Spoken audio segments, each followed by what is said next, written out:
Hi viewers, you are listening the Alpha King's Untold Stories, romantic audiobooks that will make your heart race and you will enjoy it a lot.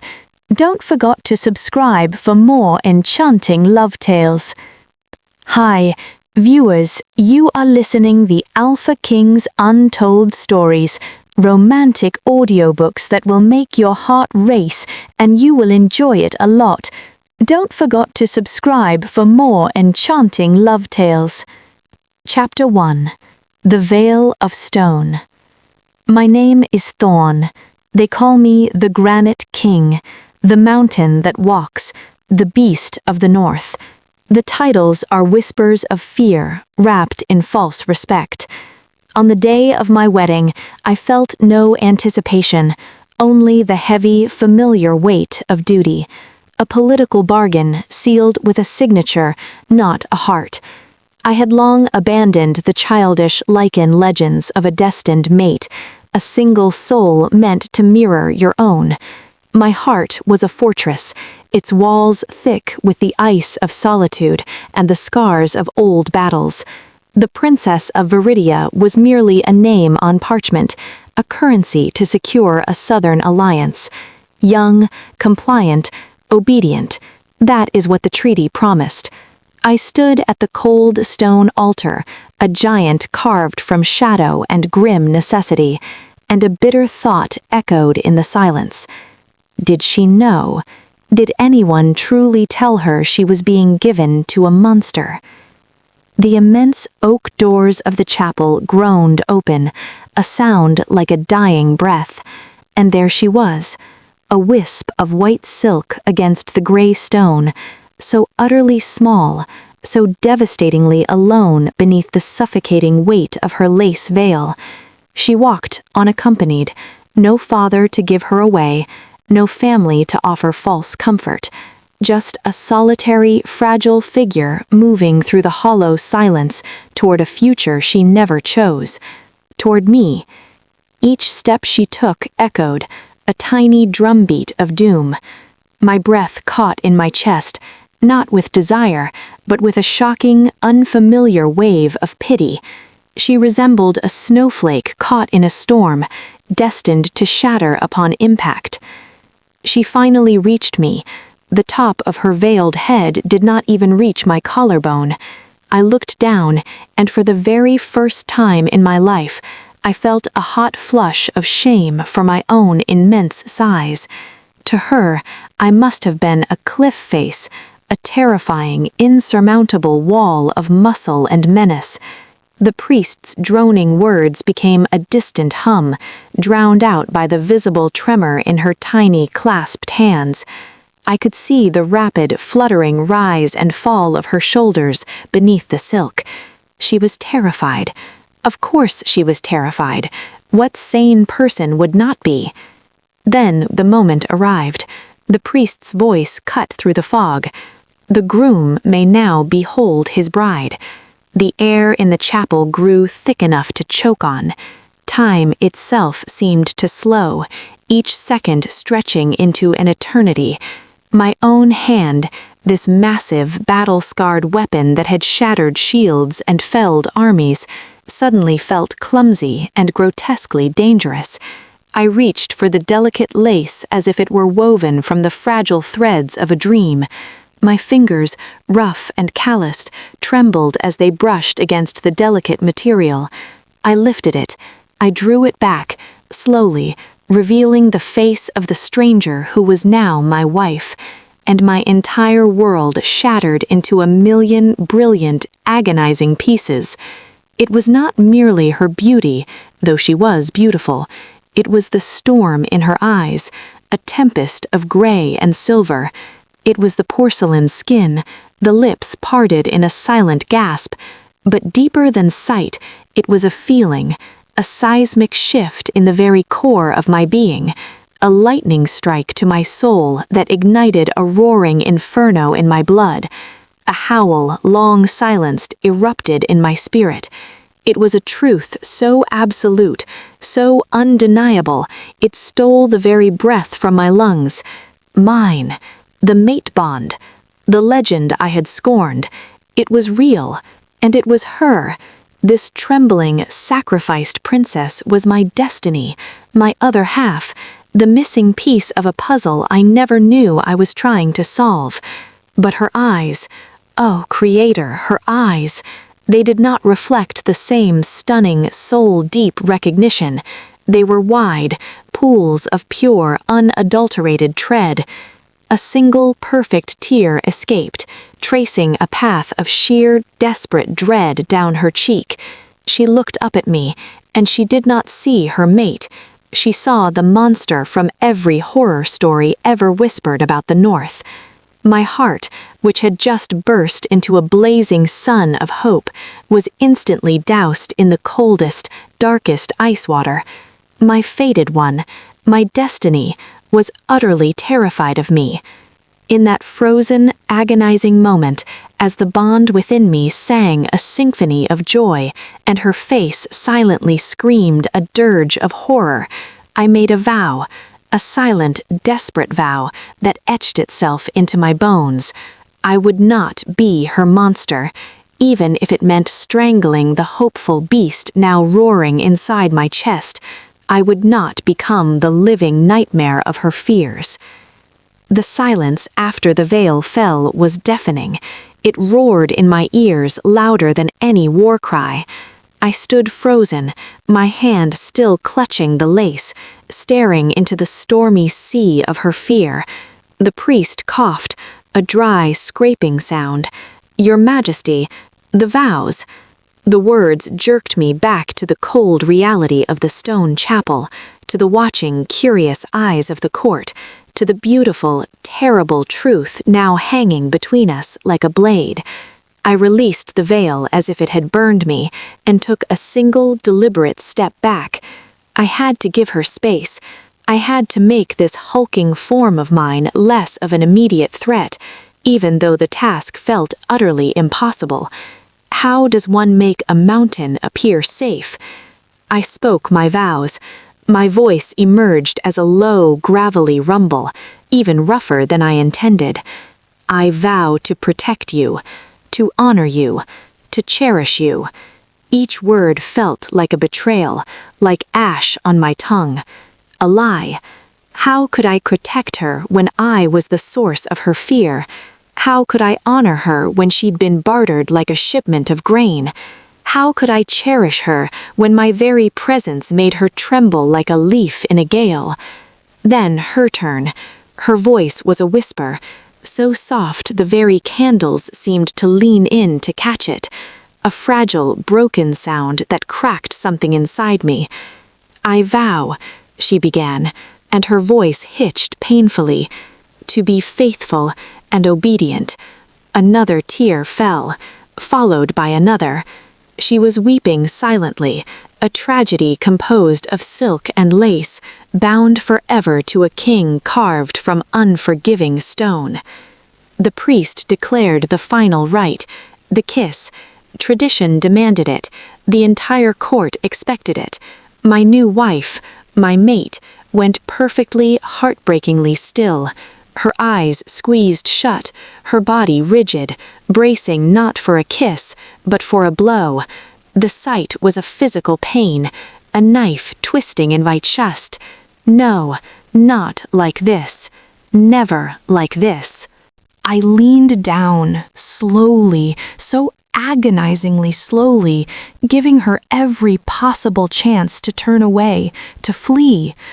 I did not touch her lips. Instead, I pressed the lightest, most fleeting kiss imaginable upon her cool, smooth forehead. Just a whisper of contact, a ghost of a touch. Then I straightened immediately, putting that precious distance between us once more. Her eyes fluttered open, and in them I saw it, a flash of pure, stunned relief. She was relieved I had not kissed her properly. My mate was relieved to be spared my touch. Something deep within me, something older than bone, fractured. The ceremony ended. We were declared king and queen of the northern Lycan realm. The applause was polite, hollow, echoing in the vast chamber. I offered her my arm, a gesture of cold formality. She stared at it for a long, terrifying heartbeat, then placed just her fingertips upon my forearm, so lightly I could barely feel their weight. It was the touch of a ghost, of a memory. We walked down the interminable aisle, and with every step I felt the chasm between us widen into an abyss. The bond in my soul was a singing, radiant thread of gold, and on her end it was severed, buried beneath a glacier of terror.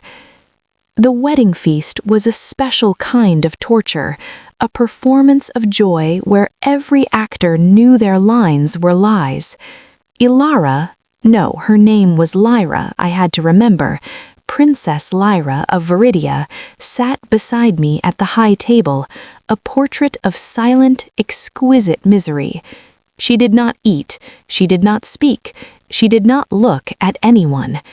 When I shifted slightly to reach for my goblet, she flinched, a tiny instinctive recoil that she tried to mask by staring fixedly at her untouched plate. Every flinch was a fresh dagger to my soul. I tried to make myself smaller, to lessen my presence. I hunched my shoulders, kept my movements tight and controlled. It was a futile, ridiculous endeavor. I was what I was, a giant, a beast. Finally, the endless, mocking feast concluded. The moment I had been dreading since the veil dropped arrived. Tradition, once again, a cruel master. The king and his new queen were to retire to the royal chambers, to consummate the union. We walked through the silent, torchlit corridors of the ancient keep. Lyra followed 3 steps behind me, the sound of her slippered feet a faint whisper against the cold stone. She wasn't walking to her wedding bed, she was walking to an execution, my own. I opened the heavy iron-banded door to my chambers, our chambers now, and gestured for her to enter. She slipped past me, pressing herself against the far side of the doorframe to avoid even the chance of contact, and stood in the center of the room. She looked so devastatingly small, so hopelessly lost, like a songbird trapped in a cavern. I closed the door. The final, resonant thud echoed like a tomb ceiling. This was it. I leaned back against the solid wood, putting the entire width of the room between us. My voice, when I finally found it, was the gentlest I could muster, a soft rumble in the oppressive quiet. Lyra, her name felt sacred yet forbidden on my tongue. Look at me, please. Slowly, with immense effort, she raised her eyes. They were glistening with unshed tears, the storm within them now a quiet, desperate panic. She was braced for an attack, braced for the monster to finally shed its civilized skin. The realization was a cold fist clenching around my heart. I am not going to touch you, I said, the words clear, absolute, a vow carved in stone. Not tonight, not ever, unless you tell me, unless you ask. Do you understand? Confusion washed over her delicate features, mixing with the ever-present fear. But the marriage, it must be sealed. The marriage can wait, I stated, my voice firm yet quiet as a falling feather. I moved then, not toward her, but away. I went to the large, worn armchair by the dead fireplace, the one farthest from her, and sank into it, trying to make my formidable frame seem less imposing. You are afraid of me. I will not, I cannot force myself on someone who is afraid. It is not in me. I am not afraid, she whispered, the lie trembling pathetically in the air between us. You are trembling, I said, my own voice thickening with a helpless emotion. You have wept since you saw my face. You flinch when I move. Lyra, I am not angry. I understand. I am not what you were promised. And you have heard stories, terrible stories. But you must understand this, and you must try to believe it. I will never, ever hurt you. She stared at me, those stormy eyes searching my face, trying to find the trick, the hidden cruelty beneath the gentle words. They say, she began, her voice gaining a faint, shaky strength, you ripped a gates of iron-hold from their hinges with your bare hands. They say you drink the blood of your enemies. I held her gaze, letting her see the truth in mine. Some stories have a kernel of truth wrapped in a mountain of lies. I admitted. I fought at Ironhold. I broke the gate to save my men who were trapped inside.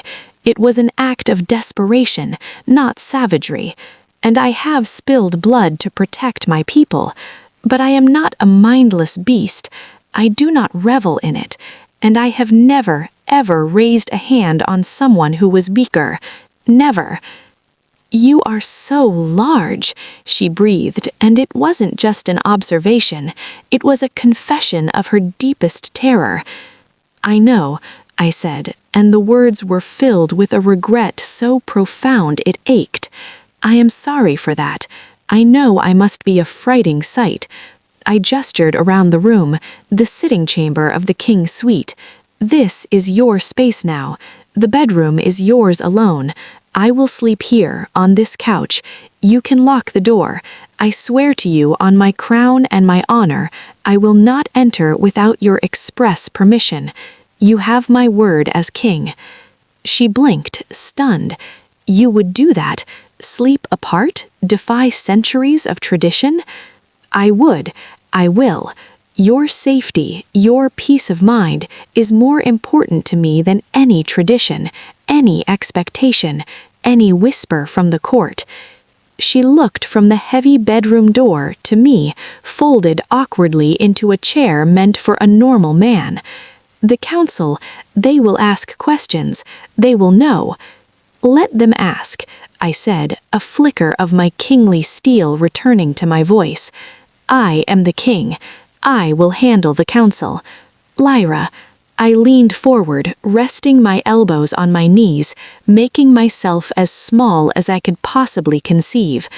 This marriage began as a transaction, a line on a map, but I meant the vows I spoke. I cannot cherish you if you spend every moment in fear of me. So we start here. We start with you feeling safe within these walls. Nothing else in this world matters until you do. Why? The word burst from her, raw and pained. Why would you do this? You have all the power. You have every right. No one would question you. No one would blame you. Because it would be wrong, I said, the truth simple and stark and unwavering. Because you are a person, not a possession. Because you were forced into this cage to save your kingdom from ruin. The very least I can do is give you a key, to give you control over what happens next. She was silent for a long, long time. The only sounds were the faint crackle of the newly lit fire and the frantic, hopeful beating of my own heart. She studied me, her fear slowly being edged out by a dawning, cautious bewilderment. It was not trust, not yet, but it was the absence of immediate panic. It was a start. Finally, she spoke, her voice barely audible. I was told you were a monster, a creature of rage and ice. I am a warrior, I acknowledged, not denying the core of it.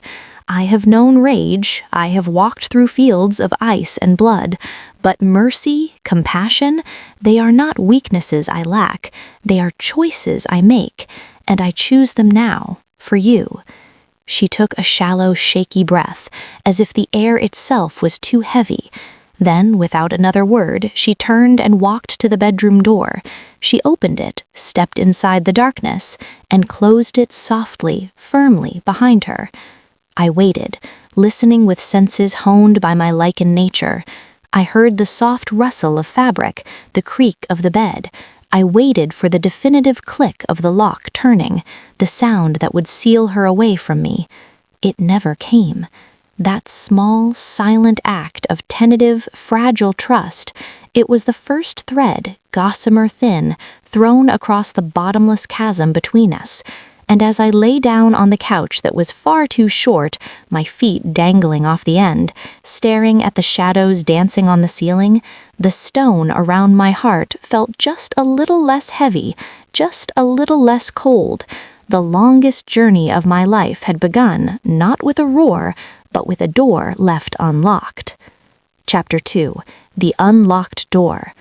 The dawn found me stiff and aching on the couch, my muscles protesting their night in a prison meant for a lesser frame. But I had slept, a little. The first thing I did before even opening my eyes was listen. From behind the bedroom door, I heard the soft, even rhythm of her breathing, deep, slow. She was asleep, a real sleep.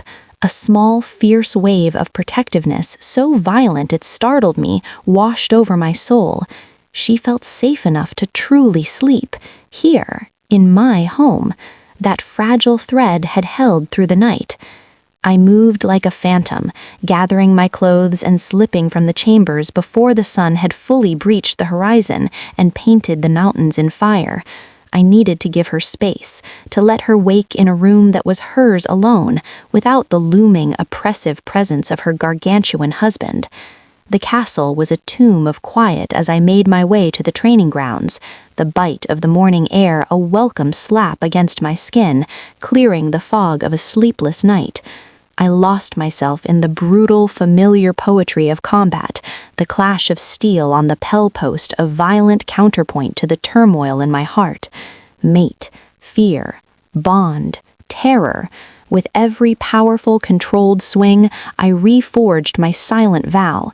Patience, infinite, unyielding patience. When I returned to our chambers later, bathed and dressed for the day's inescapable duties, she was there. Lyra stood by the tall, narrow window, dressed in a simple gown of dove gray, her silhouette a stark contrast against the bright, harsh northern light. She turned as I entered, and I saw the now familiar sequence play across her face. Recognition, a flicker of wariness, then a forced, careful calm. But she did not flinch. She met my eyes for a fleeting electric second before looking down at the stone floor. Progress, tiny, heartbreaking progress. Finally, she spoke, her voice barely audible. "I was told you were a monster, a creature of rage and ice." "I am a warrior," I acknowledged, not denying the core of it.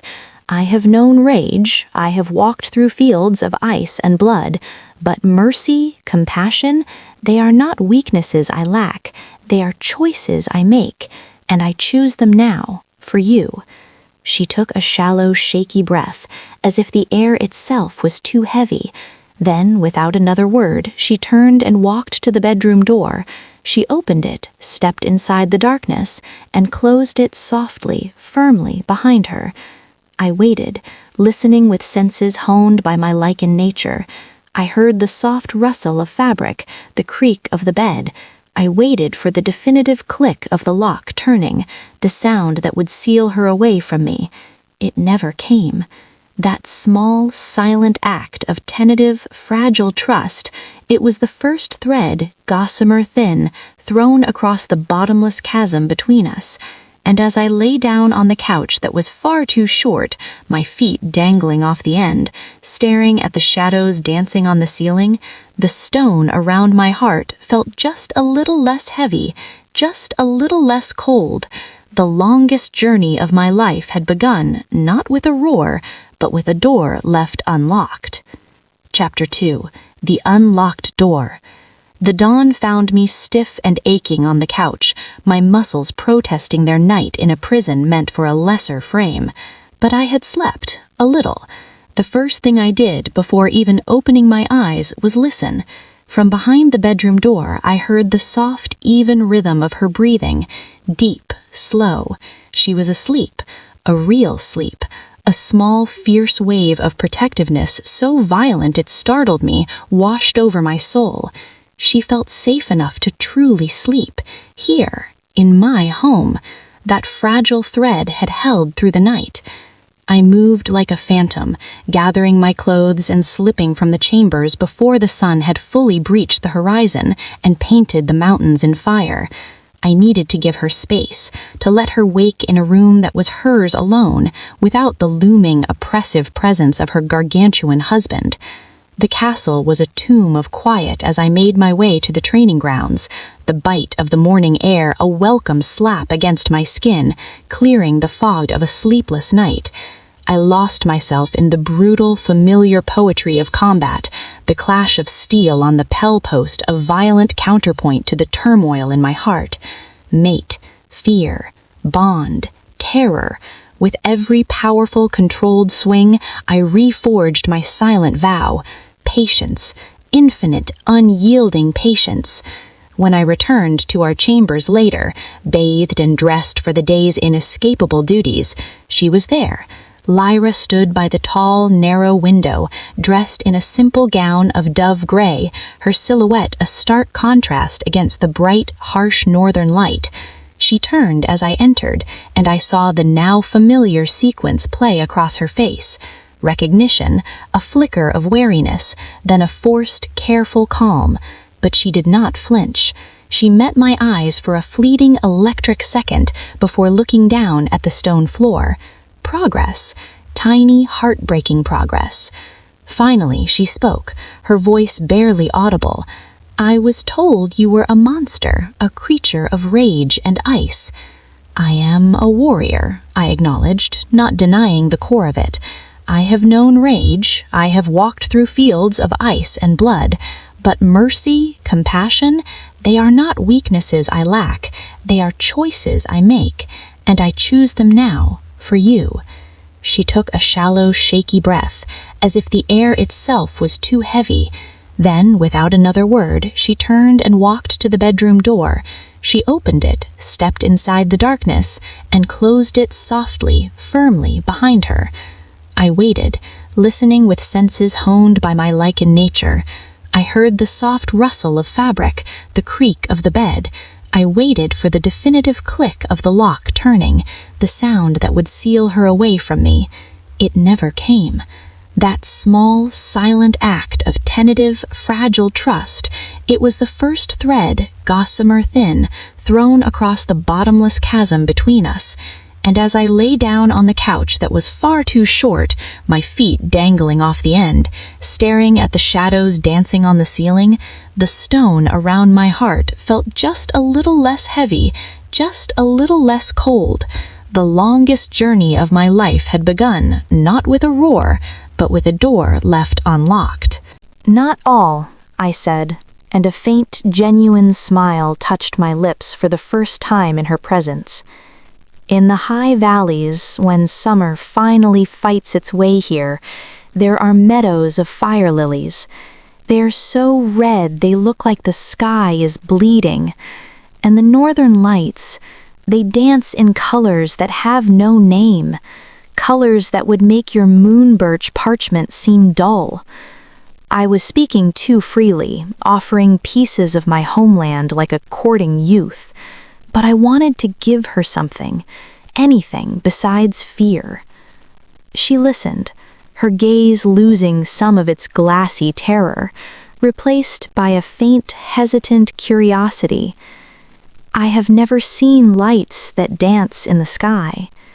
"You will," I promised, and I meant it with every fiber of my being.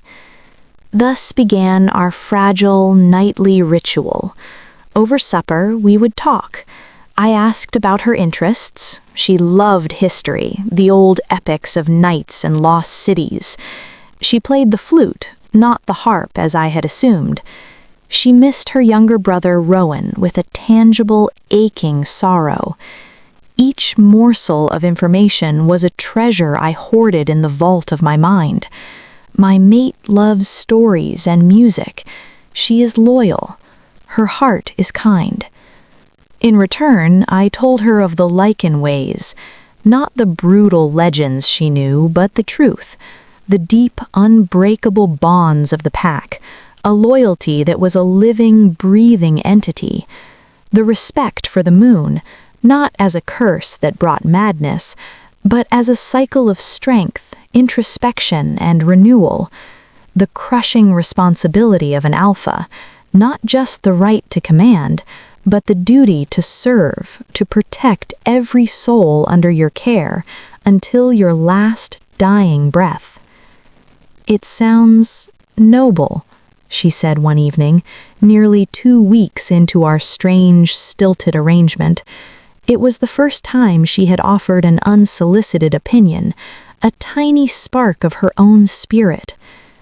"It is a weight," I admitted, the truth a familiar burden on my shoulders, a weight that never lifts, but it is my weight to carry.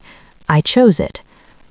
That night, as I settled onto my miserable couch, steeling myself for another long night of listening to her breathe, I heard the soft, unmistakable sound of the bedroom door opening. I went utterly still. Lyra stood in the doorway, a slight figure in a white nightgown, her dark hair a loose cascade over her shoulders. She looked like a spirit from one of her old tales. "The fire in here is warmer," she stated, her voice barely a whisper. Then, before I could form a single word in response, she darted across the room to the larger, plusher armchair by the hearth, curling her feet up beneath her, claiming it as her own. She didn't come to sit with me, she didn't even look at me, but she had chosen to leave her sanctuary, to share the common space while I was in it. My chest tightened with a hope so sharp and sudden it was almost painful. I merely nodded as if this were everyday occurrence, and picked up a book on military history I had no intention of reading, pretending the world hadn't just subtly, irrevocably shifted on its axis. We sat in silence for an hour, the only sounds the cheerful pop of the fire and the occasional turn of a page. Then she spoke, her eyes fixed on the dancing flames. "They say you lose your mind to the wolf when the moon is full, that you cannot control the beast, that it takes you over." I put the book down slowly, carefully. The moon brings a heightened awareness, a clarity of purpose and sense. The shift is a choice, a conscious embrace of another aspect of the self. It is not a loss of control. I chose my next words with immense, deliberate care. "The wolf is not separate from me, Lyra. It is me, just as the king is me.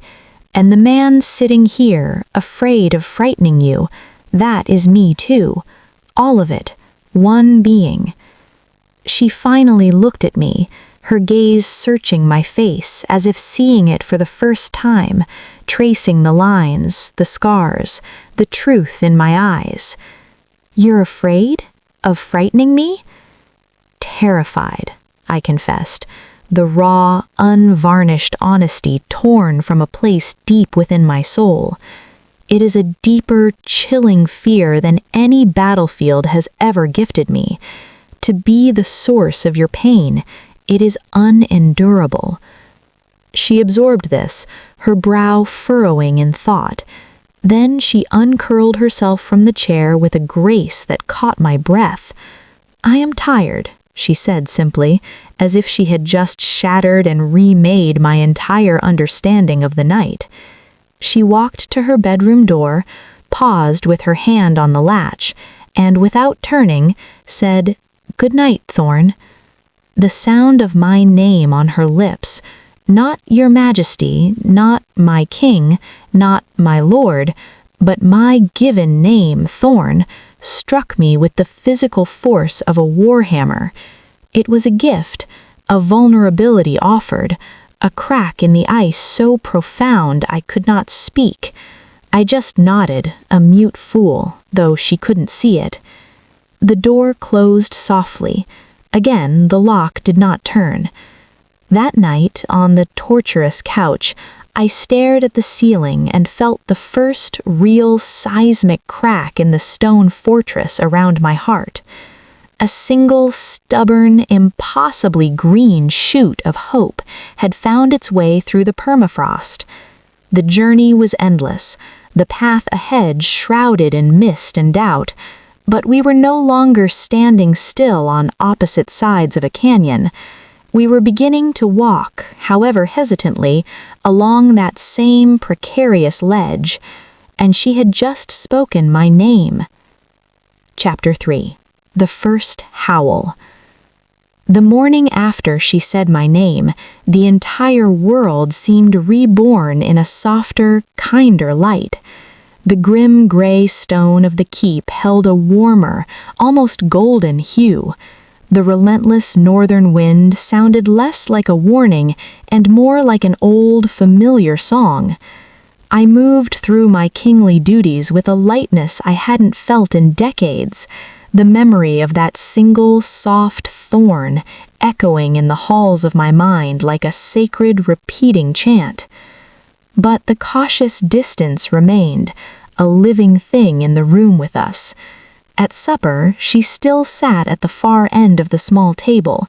She still jumped just a little if I moved too suddenly to refill my cup. The fear was smaller now, a cornered animal rather than a rampaging beast, but it still breathed. I needed to do more. I needed to give her not just safety within walls, but a sense of self, of freedom within this vast, wild land. I needed to give her back the agency that had been ripped from her the moment her name was signed on a treaty. I found her in the library, as had become her comforting habit. She was curled in a deep window seat, a heavy leather-bound tome on Viridian flora open on her lap. Sunlight, pale and weak, streamed in, catching the dust motes dancing around her. She looked up as I entered, and I saw the now familiar sequence. Recognition, a flicker of wariness, then a slow, forced calm. But her shoulders did not tense. Progress. "I have a proposal," I said, staying respectfully near the doorway. "An idea. You may refuse it, of course, without consequence." She closed the book slowly, marking her place with a slender finger, giving me her full, wary attention. "What is it?" "Would you like to learn to ride?" Confusion washed over her fine features. "Ride?" "A horse," I clarified, allowing a faint, careful smile to touch my lips. "The territory is vast, and it holds a harsh, stark beauty. I thought you might like to see it, to have the freedom to move through it on your own. You must feel the weight of these stone walls." I rushed on, offering her an easy escape from my direct presence. "I can have the stablemaster, old Bren, teach you.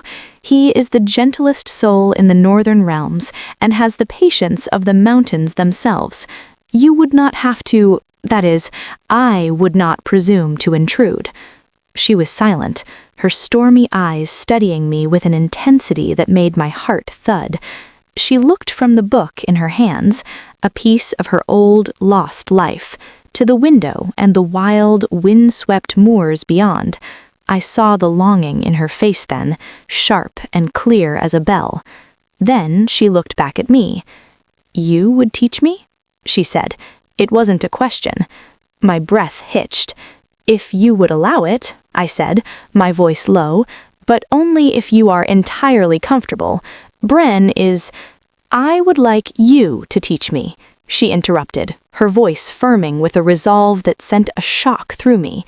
It was the first real, active decision she had made here regarding me, and she had made it with a quiet certainty that belied her fragile appearance. The next afternoon we stood in the sun-dappled quiet of the royal stables. The smell of hay, leather, and horse was a comforting, honest scent. I had chosen the mount myself, a gentle, dapple-gray mare named Mist, with eyes as deep and kind as a still forest pool. I led her out, and Lyra's eyes went wide. not with fear of the animal, but with pure, unadulterated awe. "She's beautiful," Lyra breathed, and took an involuntary step forward, her hand outstretched. "This is Mist," I said, keeping my voice low and calm, the voice I used with skittish young recruits. "She is the most patient lady in all the northern realms. She will take care of you." I held out a flat palm with a slice of apple. "Offer this to her. Let her learn your scent, your spirit." Lyra took the apple slice, her movements tentative but filled with a wonder that was beautiful to behold. She approached slowly, holding out her small hand. Mist nickered softly, a gentle sound, and lipped the treat delicately from her palm. A sound escaped Lyra, a soft, breathy laugh that seemed to startle even her. The sound was more beautiful than any symphony, any bird song. It was the sound of a crack in the ice widening. I guided her through everything with meticulous, deliberate care. How to approach, how to mount without fear, how to hold the reins without tension.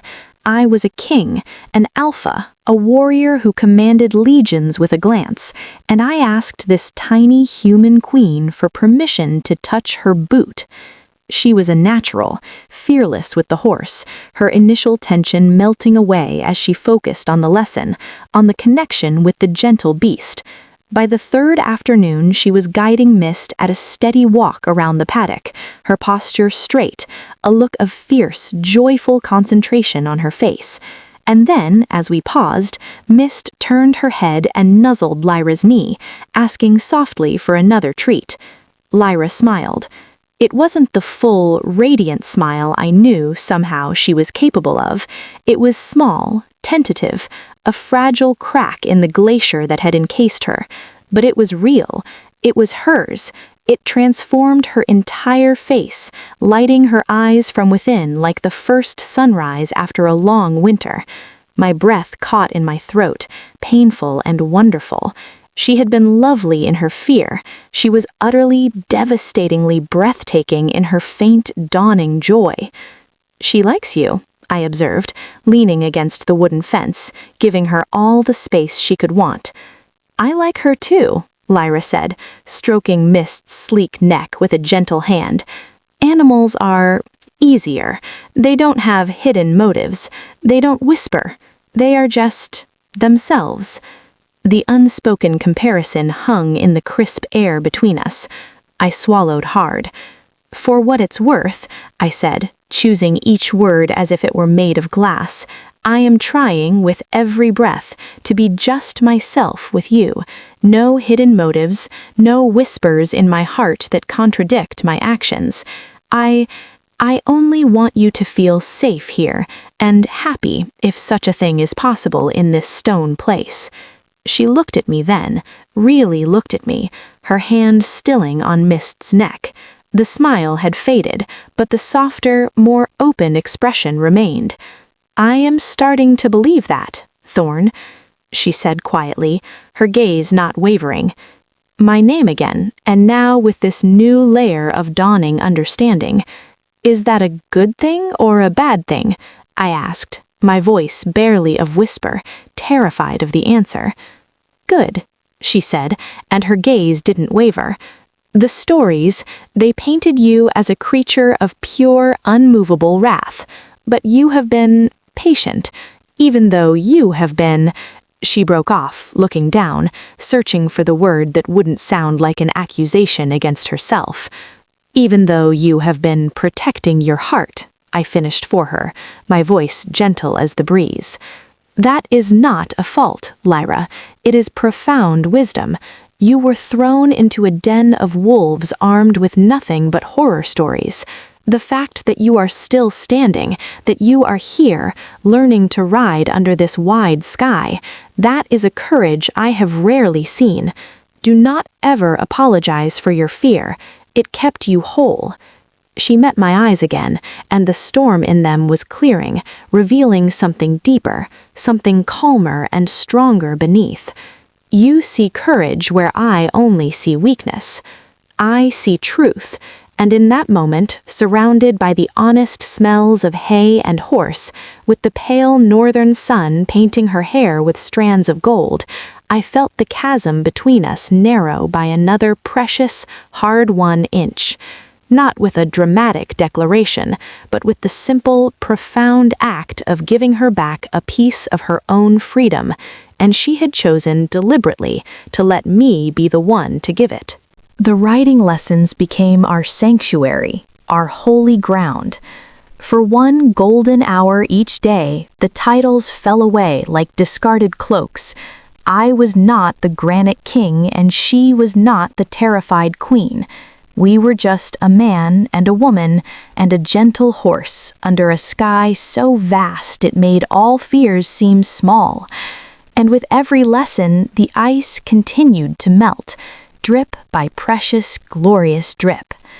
Then a full moon rose. It swelled on the horizon, a perfect, luminous pearl against the velvet black, painting the castle and the land in stark, monochrome light. Its pull was a deep, resonant drumbeat in my blood, a call I usually answered with a fierce, solitary run in my wolf form, a communion with the wildest part of my soul. But now that call was tangled with a new, profound tension. She was here. My mate was under the same silver eye, and she had never seen the other half of my soul, the part that was not man, but wolf. The next afternoon, as we walked through the dormant winter gardens, the skeletons of rose bushes clutching at the gray sky, the question came. It was not spoken in fear, but in a quiet, burning curiosity, a sign of the trust that was haltingly taking root. "You speak of the lichen, of the shift," Lyra began, her breath making small, ghostly clouds in the crisp air. "If I am to be queen here, should I not know all of my king, all of his nature?" My heart gave a hard, hopeful thump against my ribs. She was asking, not demanding, asking. "Are you certain?" I asked, stopping to face her fully on the gravel path. "In my wolf form, I am larger, different. The stories do not lie about that. I do not wish to undo any of the peace we have built, thread by thread." Her stormy eyes were serious, resolved, like the sea before a purposeful voyage.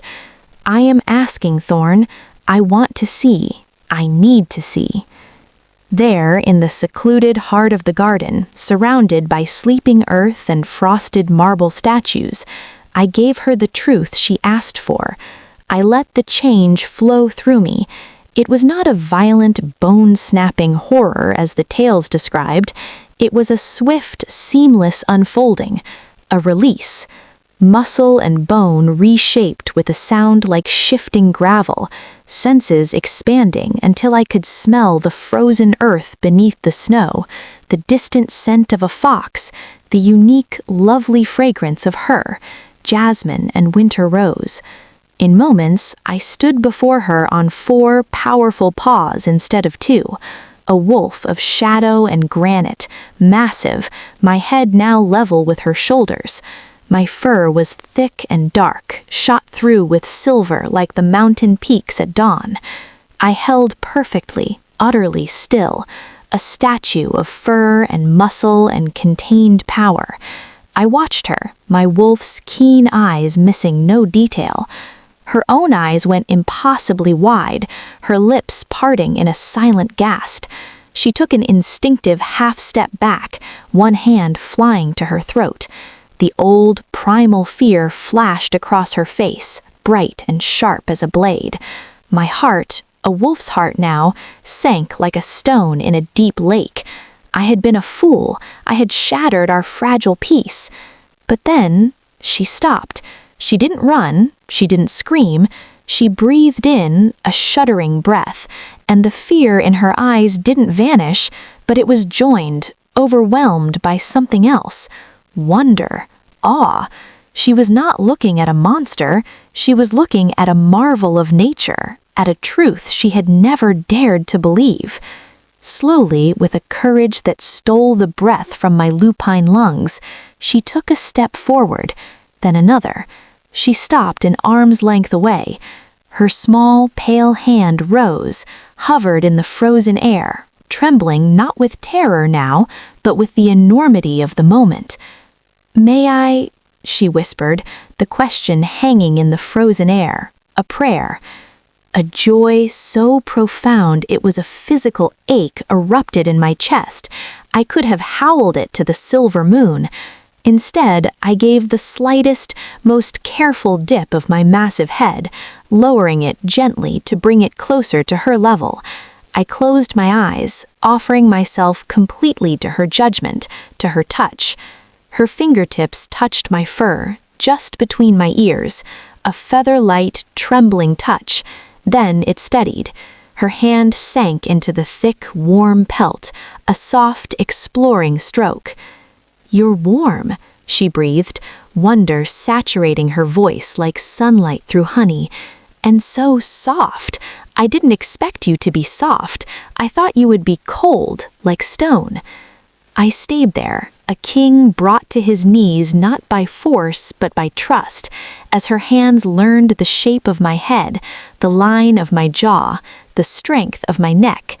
The mate bond, which had been a one-sided, aching song of yearning, suddenly flared with a new, radiant note, a thread of connection, tentative and glowing warm, reaching back from her. She was feeling it. Not the full crushing weight of the bond, but the echo of it, the rightness, the truth. "You're beautiful," she whispered, and the words were not empty flattery, not a placation. They were filled with a dawning, earth-shattering understanding. Frightening, yes, powerful beyond imagining, but it's still you. I can see it. I can feel it in your eyes. It was too much. The trust, the touch, the words, the wave of emotion threatened to break me. I shifted back, the transformation flowing in reverse like water receding, until I stood before her as a man once more, on my knees in the frost-crisped gravel.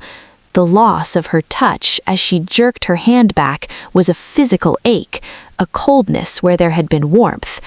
She looked down at me, her face flushed, her eyes brighter than I'd ever seen them, shimmering with unshed tears. The fear was gone. In its place was a shaken, radiant astonishment. "Thank you," she said, her voice thick with emotion, "for showing me, for trusting me with all of you." "Thank you," I said, the words rough and raw in my throat, "for not running, for seeing me." We stayed like that for a moment, a king on his knees before his queen in a dead garden, the space between us charged with a new electric understanding. The beast had been revealed in its entirety, and she had not fled. She had reached out. She had called it beautiful. "I can answer you anything," I said, the vow spilling out into the quiet, "about the Lycan, about this kingdom, about the scars, about the silence. I will always answer with truth. No more shadows between us." She studied my face, the human face she was now seeing anew, as if for the first time. The vulnerability in her own expression was staggering. "Why?" she asked, the old question returning, but now filled with a new, deeper longing. "Why have you been so endlessly, impossibly patient? Any other man, any other king in any realm would have demanded his rights by now, would have seen my fear as a challenge to his authority, a stain on his pride." This was the precipice. I could give her a half-truth, a kingly answer about honor and decency, or I could give her the whole, terrifying, wonderful reality. The bond within me screamed to tell her, but the man, the one who cherished her fragile, hard-won trust more than his own destiny, hesitated. Would the truth feel like another chain to her, another demand? "Because," I began, each word a careful stone laid on the path between us, "because your fear was a wound in my own soul, a constant bleeding pain.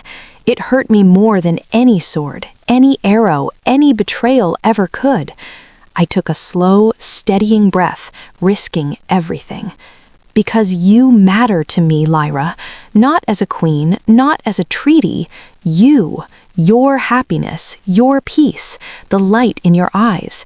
They are not just political concerns. They have become the axis upon which my entire world now turns. I would let this kingdom crumble to dust. I would break this crown with my own hands before I would cause you a single moment of suffering. She stared at me, her lips slightly parted, as if I had spoken in a language only her heart could translate. The last of the winter sun broke through the clouds, catching in her gray eyes, turning them to liquid, molten silver. "I don't understand," she whispered, but it wasn't a protest. It was a confession of being overwhelmed by a tide too strong to fight. "Everyone, everything told me you were a monster, but you are the most honorable man I have ever known."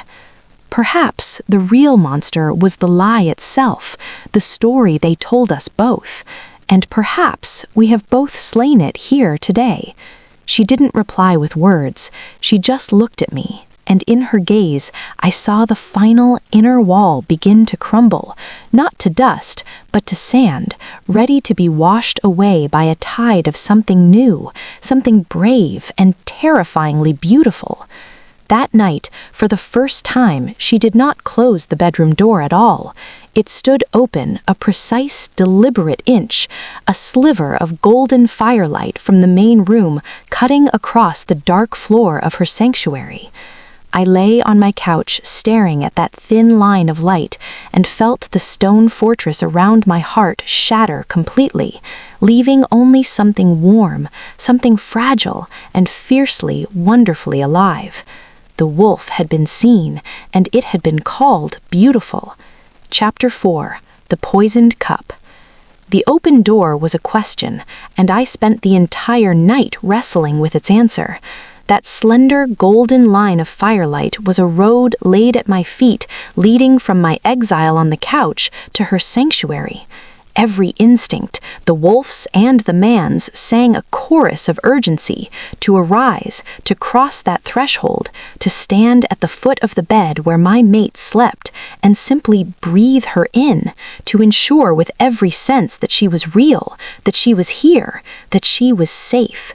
But the vow I had made was stronger, forged in the fire of her initial terror. Her safety, her peace, her sense of control were the unbreakable laws I now lived by. So I remained on my couch of torment, a sentinel of my own promise, watching that thin line of light until my eyes burned and the castle fell into its deepest silence. What did it mean? Was it an invitation, a tentative step toward shared space, or merely a test, a final proof that I would respect the boundary she had initially set, a sign of trust so profound she no longer felt the need for a barricade, or a desperate hope that I would prove the monster wrong once more by staying away? The uncertainty was a sweet, exquisite agony, a hope so sharp it cut. At dawn, I slipped out as had become my habit, but the castle felt different that morning. The very air in the corridors seemed to hum with the charge of change, of possibilities not yet spoken.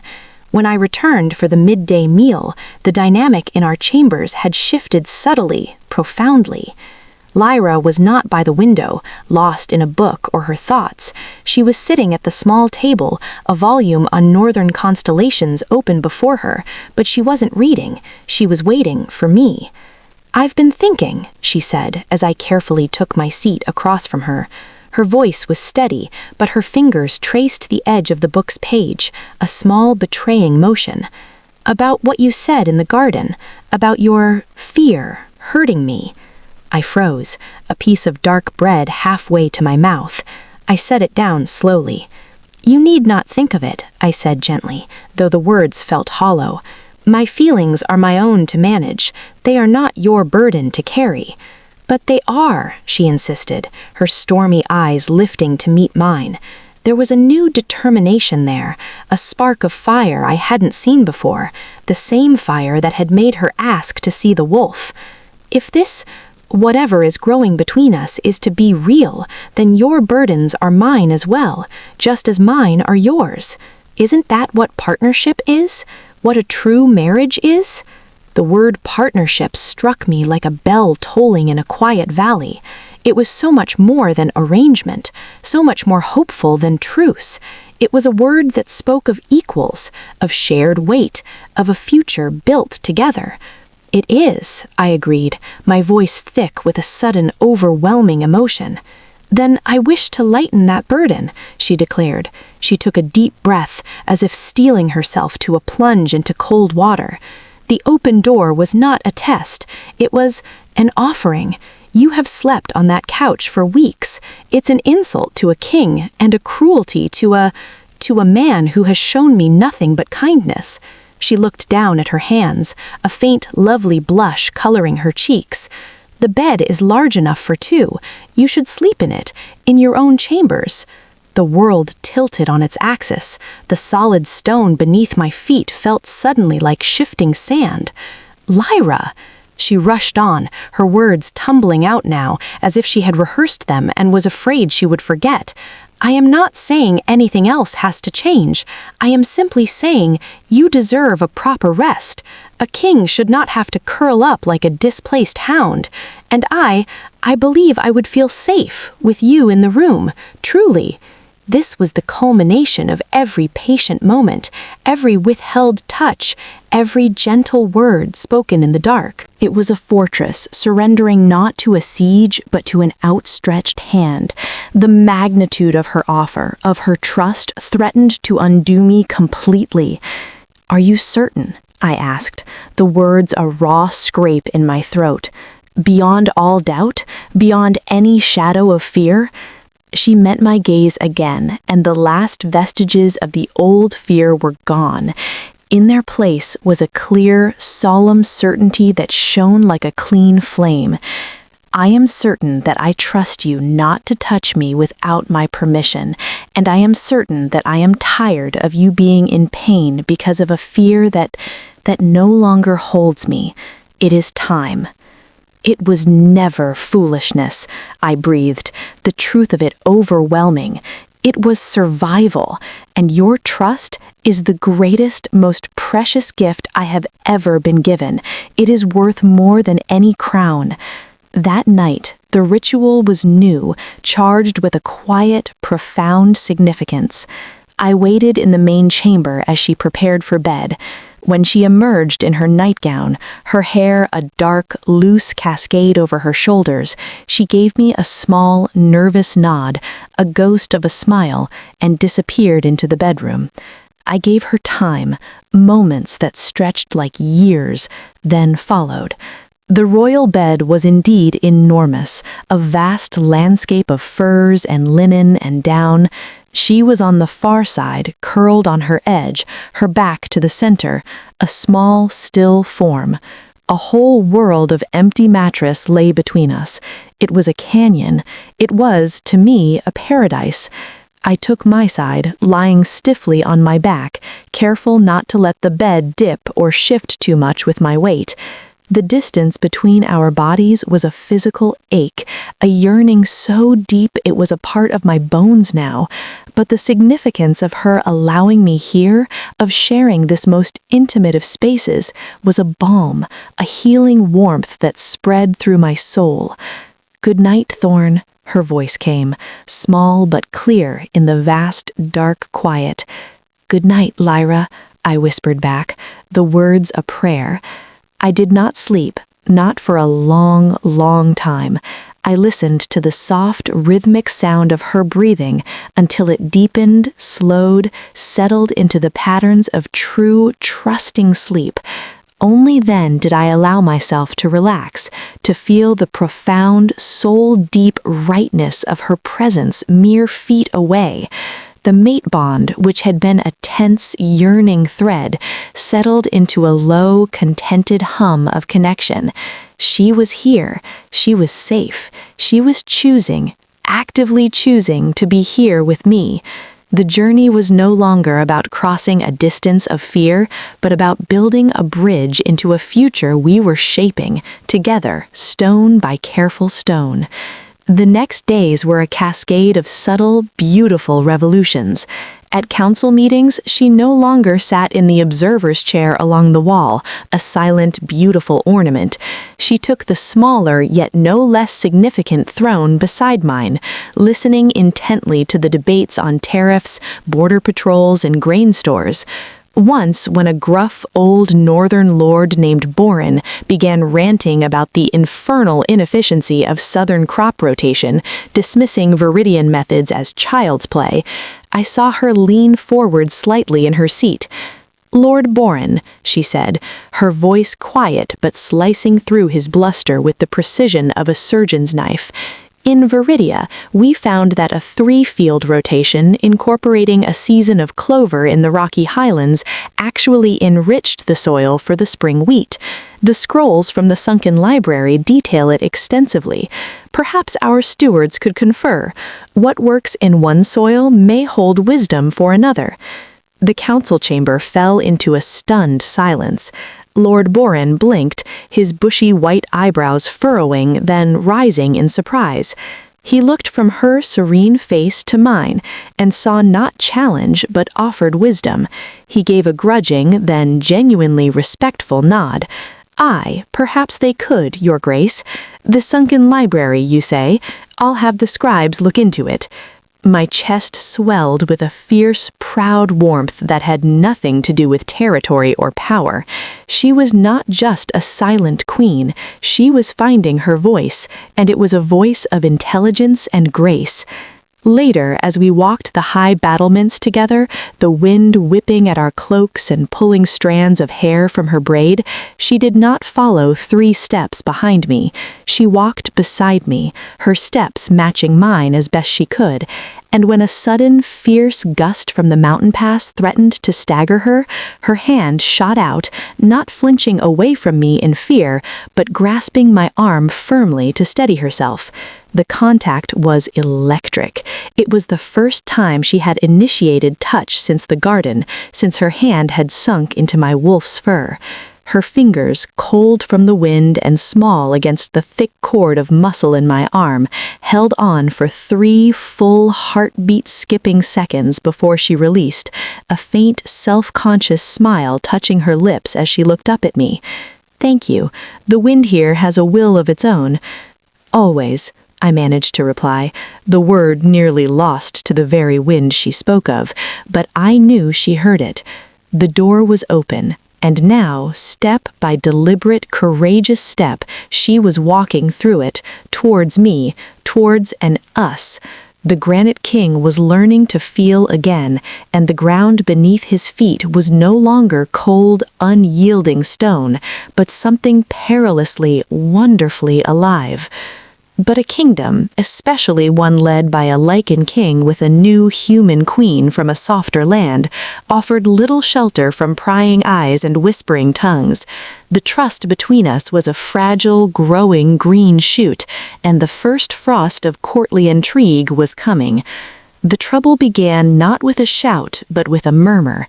In the Council of Lords, the gathering of stern, weathered alphas and elders, they acknowledged Lyra with respectful nods, but their eyes were sharp, assessing. They saw a small, delicate human woman where their traditions expected a fierce Lycan mate, a she-wolf who could run beside them, howl beside them. The questions, when they came, were subtle as poison dripped into a cup of wine. "The trade agreement with Viridia is progressing, Your Majesty," said Lord Vorgan, a bear of a man with frost-white beard and eyes like chips of flint. His gaze slid to Lyra, who sat straight-backed beside me. A tiny motion only I could detect, a low warning growl built instinctively in my chest, but before it could escape, her hand, small and steady, came to rest lightly on the carved wolf head at the end of my throne arm. A request for patience. A queen's calm.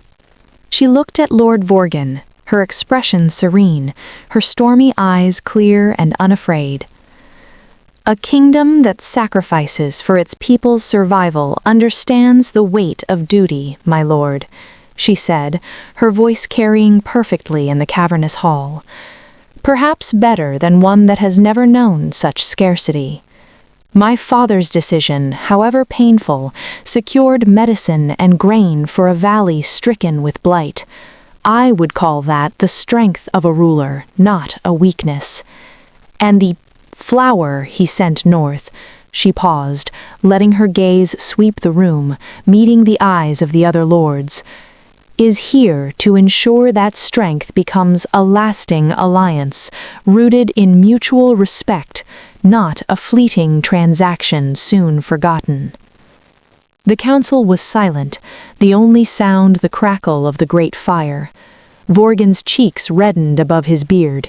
He had expected cowering silence or tears. He had not expected a counterstroke delivered with such poised, undeniable logic.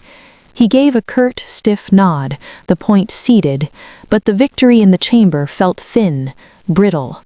The whispers had found their first crack. They found other avenues, slithering through the castle like serpents. In the great hall, as I reviewed the guard shifts, I overheard two lesser lords speaking near the roaring hearth, their voices low, but not low enough for Lycan ears. Sleeps apart, mark my words. A Lycan king and a marriage in name only. What good is a human queen who cannot strengthen the bloodline, who cannot even join the run under the moon? A pretty symbol, but symbols don't secure borders. A winter queen for a summer court, that's all she is.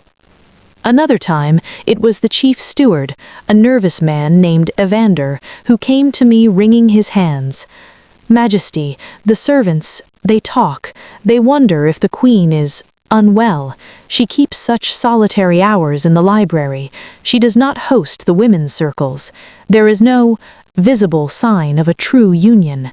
The people need to see their alpha claimed. They need an heir. Each whisper, each concerned report, was a tiny, venomous blade aimed not at my authority, but at the delicate peace we were building, at Lyra's confidence, at her very sense of belonging. They were attacking her worth, her place, the validity of our bond in the only terms these old wolves understood: primal power and progeny. It was a siege against her hard-won light, and I could see it beginning to wear on her. The new lightness in her step grew subtly heavier. The thoughtful, curious looks she gave me during our evening talks were now sometimes tinged with a creeping, unspoken anxiety. The final straw, the one that snapped the tension into a taut, dangerous line, came from an unexpected and particularly viperous quarter, my own cousin, Corvin. He arrived unannounced from his lands to the east, all sharp smiles, calculated charm, and eyes that missed nothing, that catalogued every slight distance between Lyra and me at supper, every polite, formal interaction. "Cousin, and the radiant Queen Lyra," he bowed with an exaggerated flourish after joining us for a private supper one evening. His smile was a razor wrapped in silk. He leaned forward, his voice dropping to a conspiratorial murmur that was meant to be heard. Some of the romantic fools are even calling it a courtly romance, all chaste glances and poetry. He let out a soft, derisive laugh. But a Lycan kingdom is not built on poetry, dear cousin. It is built on blood, on the bond. The people need to see their alpha king claimed. They need to see the strength of the union. They need an heir. The whispers are growing into murmurs, and murmurs, unchecked, become questions. And questions, my king, can become a revolt. Lyra had gone pale. She set her silver fork down on her plate with a quiet, definitive click. "The state of my marriage and the feelings of my people are not a subject for your counsel, Corvin," I said, my voice dropping into the low, dangerous register that usually made even the bravest warriors take a step back. Of course," Corvin said, raising his hands in mock surrender, though his eyes glittered with malicious amusement. I speak only out of love for our family and concern." His gaze slid to Lyra, lingering. "For the stability of the crown. A queen must be more than a portrait on the wall. She must be woven into the very fabric of the pack, or else she remains a thread that can be pulled loose." After he left, the silence in our chamber was suffocating, poisoned by his words. Lyra sat perfectly still, staring at her untouched plate of roasted venison and winter roots. The vibrant, curious woman from the garden and the stables had vanished, replaced by the pale, silent ghost from the altar. "Lyra," I began, my heart a cold, heavy stone in my chest. "They're right, aren't they?" she whispered, not looking at me, her voice hollow. What we're doing, this careful dance, it's not enough. I am not enough. A human queen who shares a bed, but not the deepest part of your life. A wife in name and friendship, but not in the way your people understand. I am a political symbol that is failing its most basic purpose." "You are my wife," I said, the force in my voice making her flinch at last, a reaction that sent a bolt of self-loathing through me. I gentled my tone, desperate. "You are my queen. That is the only purpose that matters, the only one that has ever mattered to me." "But for how long?" Her eyes finally lifted, and they were shining with tears of frustration and a deep wounded sadness. "How long before the whispers force your hand, before your counsel, your own blood, demands you set me aside for a proper Lycan mate who can run with you, wow with you, give you strong Lycan sons? Before I am sent back to Viridia in disgrace, having failed even at being a bargaining chip?" A single hot tear traced a path down her cheek. "I cannot go back to that, Thorn. I would rather—" She didn't finish. She didn't have to. The despair in her voice, the fear of being once again powerless, was a physical blow. The walls were closing in. The world outside our fragile, growing trust was poisonous, and Corvin had just poured a vial of its most concentrated essence into our sanctuary. I had fought armies, crushed rebellions, held borders against creatures of nightmare. But this war of whispers and sideways glances, this erosion of her spirit, I had no sword for it, no strategy, except one, the full, terrifying, irrevocable truth. The time for sheltering her from the storm was over. The storm was here, inside our chambers, and to save the trust we had built, I would have to risk it all.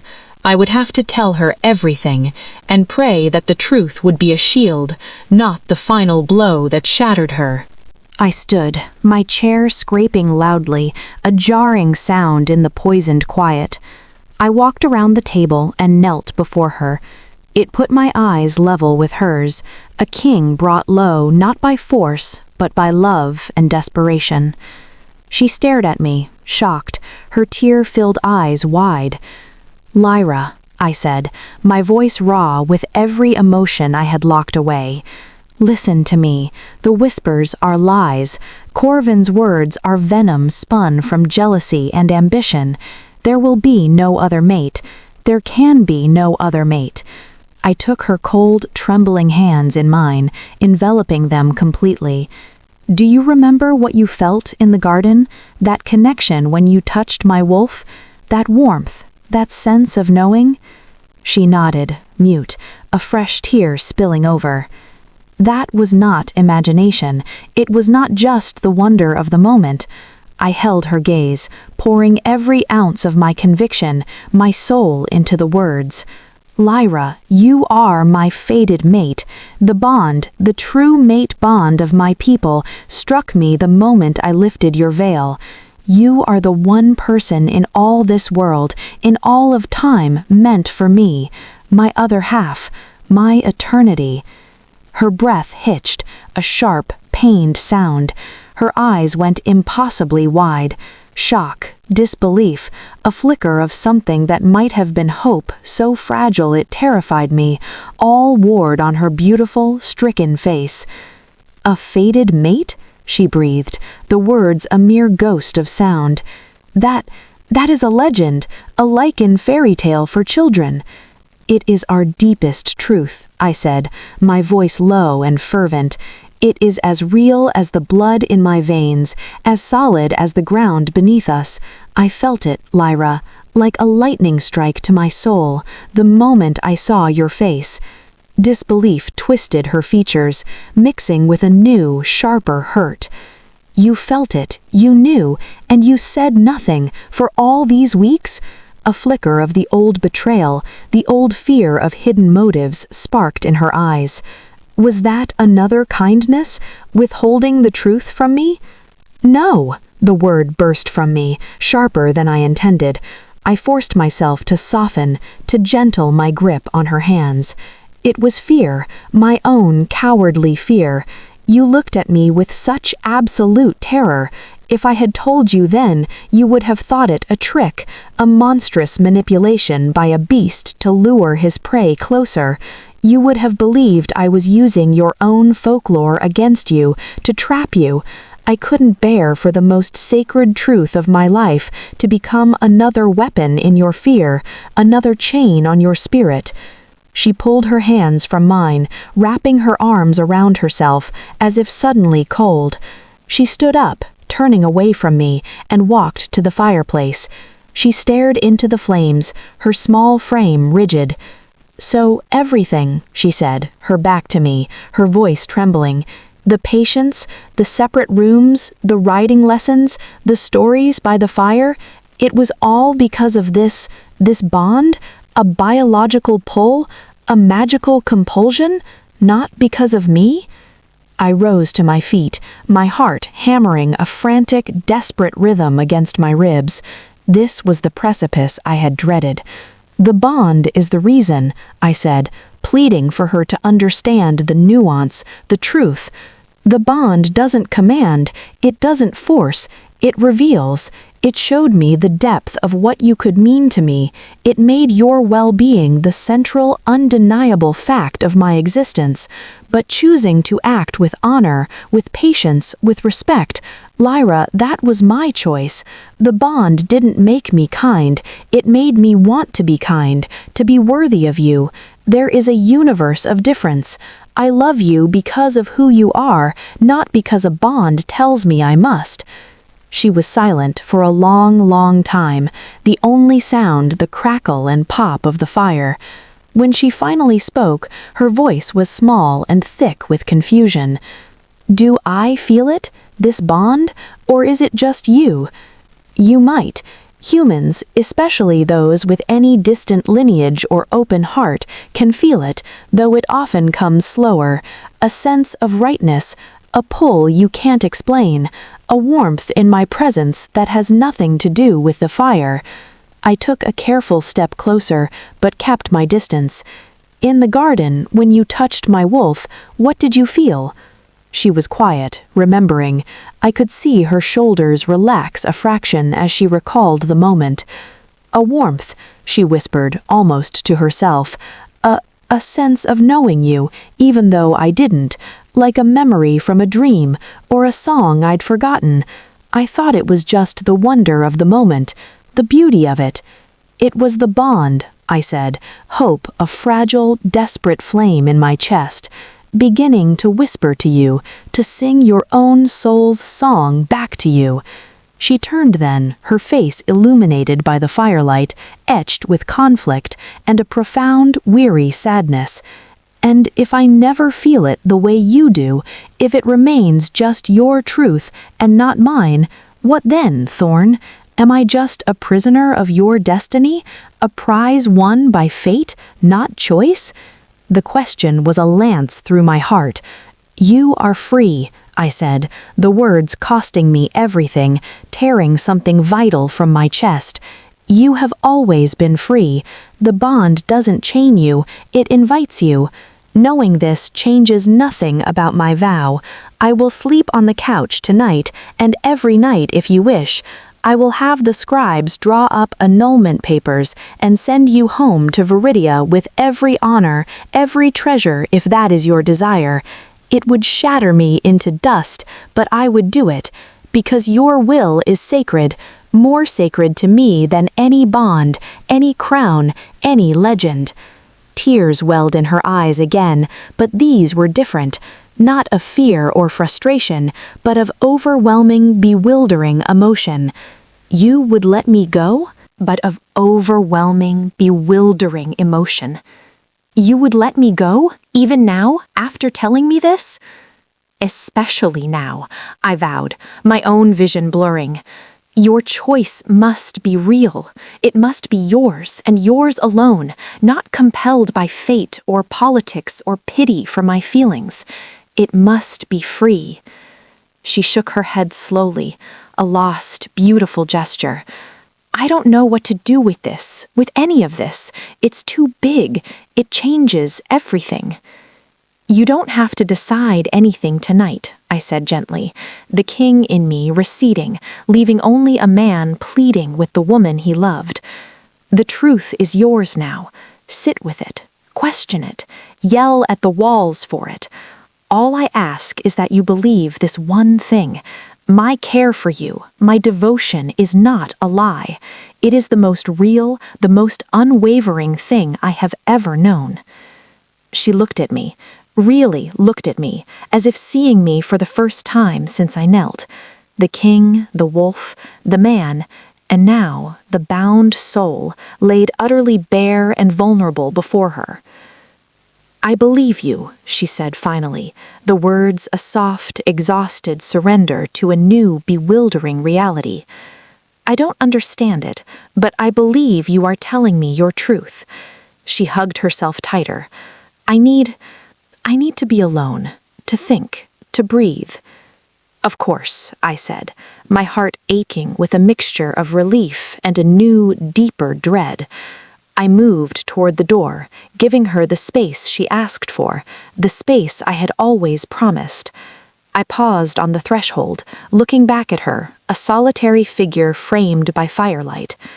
Whatever you need, Lyra, always. Just know that you are home here if you wish to be. I left her standing by the fire, wrapped in the silent, roaring truth. I did not go to the council chamber. I went to the one place that had always been mine alone, the high, open battlements. The wind screamed here, a clean, honest violence that matched the storm inside me. I had given her the final piece of the puzzle, the missing cornerstone. Now I had to wait. And the waiting, with my entire soul laid bare and vulnerable, was a colder, deeper, more terrifying torment than any that had come before. Chapter 6. The Tides of Truth. Sleep was a distant country I could not reach.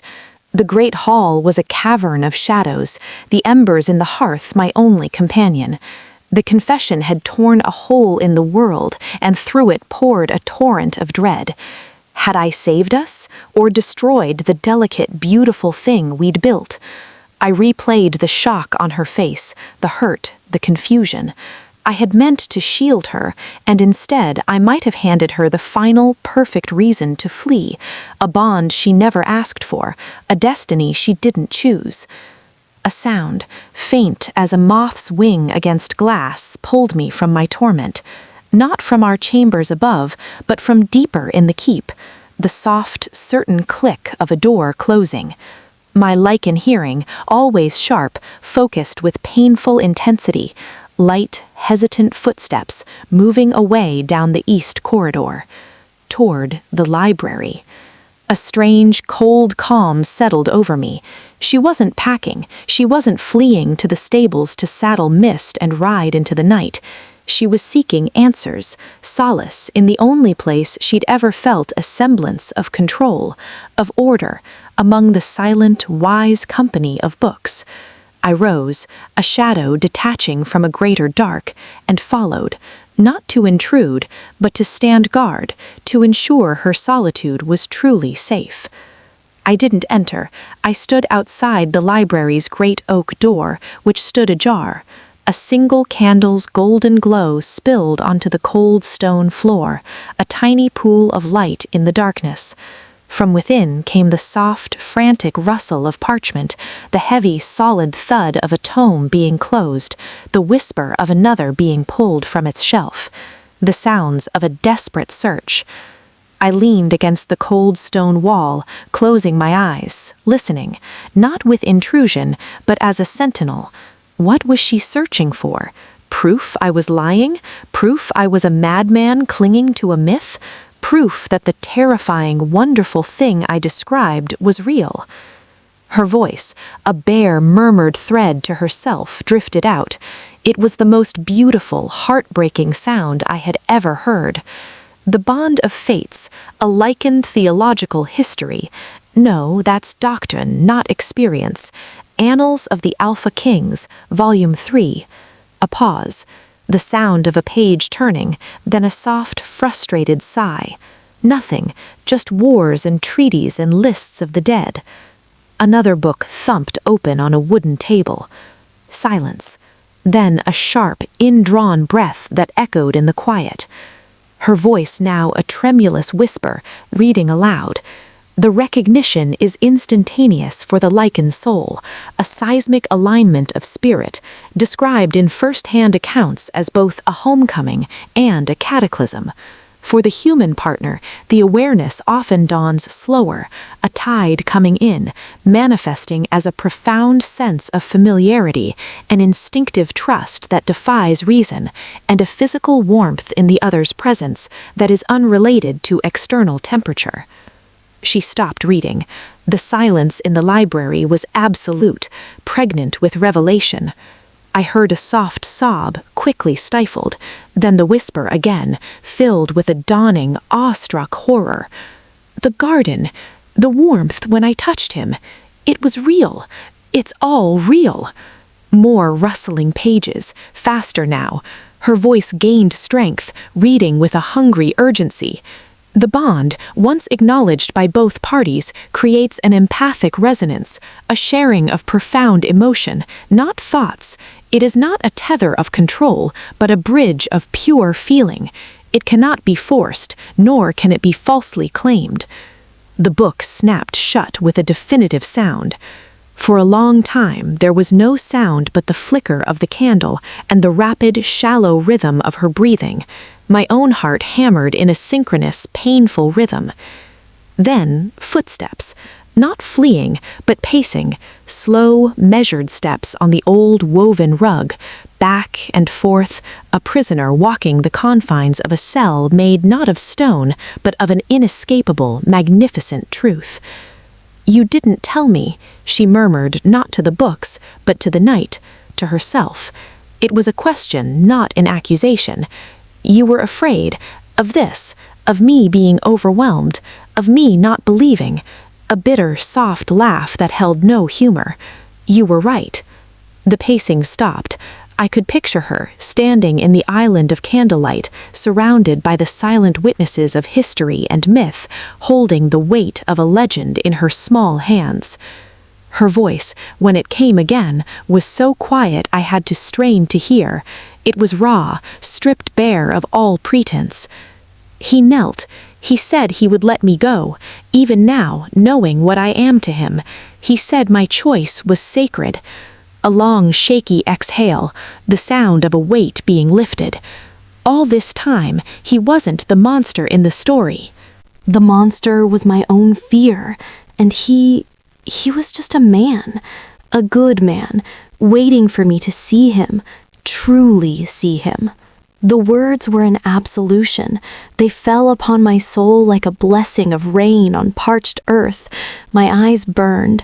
I pressed my forehead to the cool, rough stone of the wall, a silent thanks to the moon, to fate, to anything that was listening. Inside, I heard her move. The candle was picked up, the light shifting, growing brighter, drawing closer to the door. I should have moved, should have vanished into the shadows to give her the illusion of privacy, but I was rooted, paralyzed by a hope so vast it was terrifying. The door opened wider. She stood there, holding the guttering candle, still in her day dress, her hair slightly disheveled from running her hands through it. Her eyes were red-rimmed, her face pale, but the storm in her gaze had settled, not into calm, but into something clear, something resolved and unbearably soft. She didn't look surprised to see me, as if she'd known, on that new, deep, bond-level understanding, that I would be there, that I would always be there. We stared at each other across the threshold, the seeker of truth and the guardian in the dark who loved her. "You heard," she said. It wasn't a question. "I did not mean to intrude," I said, my voice rough with unshed emotion. "I was concerned. I will leave you to your thoughts." A boast of a smile touched her lips, faint but real. "You were standing guard." I bowed my head, admitting it. "Always." She stepped out of the library, the candle casting dancing, living shadows on the ancient walls. She didn't retreat. She looked up at me, and in the flickering light, I saw not a queen, nor a terrified girl, but a woman standing at a crossroads, having chosen her path. "The book said the awareness dawns like a tide," she whispered, her voice clear and sure now. "I think my tide has come in." She took a small, brave step forward, closing the distance between us. Not all the way, but enough. All the pieces, they fit now. The instinct to trust you even when my mind screamed danger. The warmth I couldn't explain that filled me when you were near. The feeling that this, us, was somehow important in a way that went beyond politics or survival or even friendship. She swallowed hard, her eyes glittering. "It's not a thunderclap for me, Thorn, not like it was for you. It's a quiet, terrifying certainty, and it's here, in my heart. It has been for a while. I just didn't have a name for it." The world narrowed to the space between us, to the candlelight caught in her silver-gray eyes. "What are you saying, Lyra?" I breathed, afraid to hope, afraid to breathe and shatter the moment. "I'm saying I believe the bond is real, and more than that, I believe you. I believe in the man who chose kindness over power, who chose my freedom over his own destiny, who has shown me every day what true honor looks like." Her voice broke, but she did not look away. "And I choose him. I choose you, Thorn, not because a bond tells me to, but because you have shown me the man you are, and I want to be the woman at his side." I could not speak. Words were too small, too frail for this cataclysm of joy. Instead, I did the only thing that felt true, the only thing worthy of the moment. I reached out, slowly and gently took the candle from her trembling hand, setting it on a stone ledge.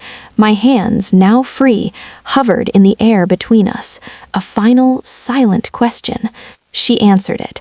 She placed her small, cool, perfect hands in mine. The contact was a completion, a circuit closing.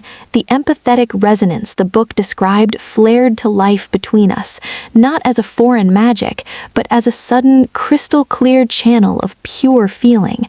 I felt her fear, yes, the ghost of it, but beneath it, a rushing, powerful surge of relief, of acceptance, of a love so new and fragile and strong, it made my knees weak.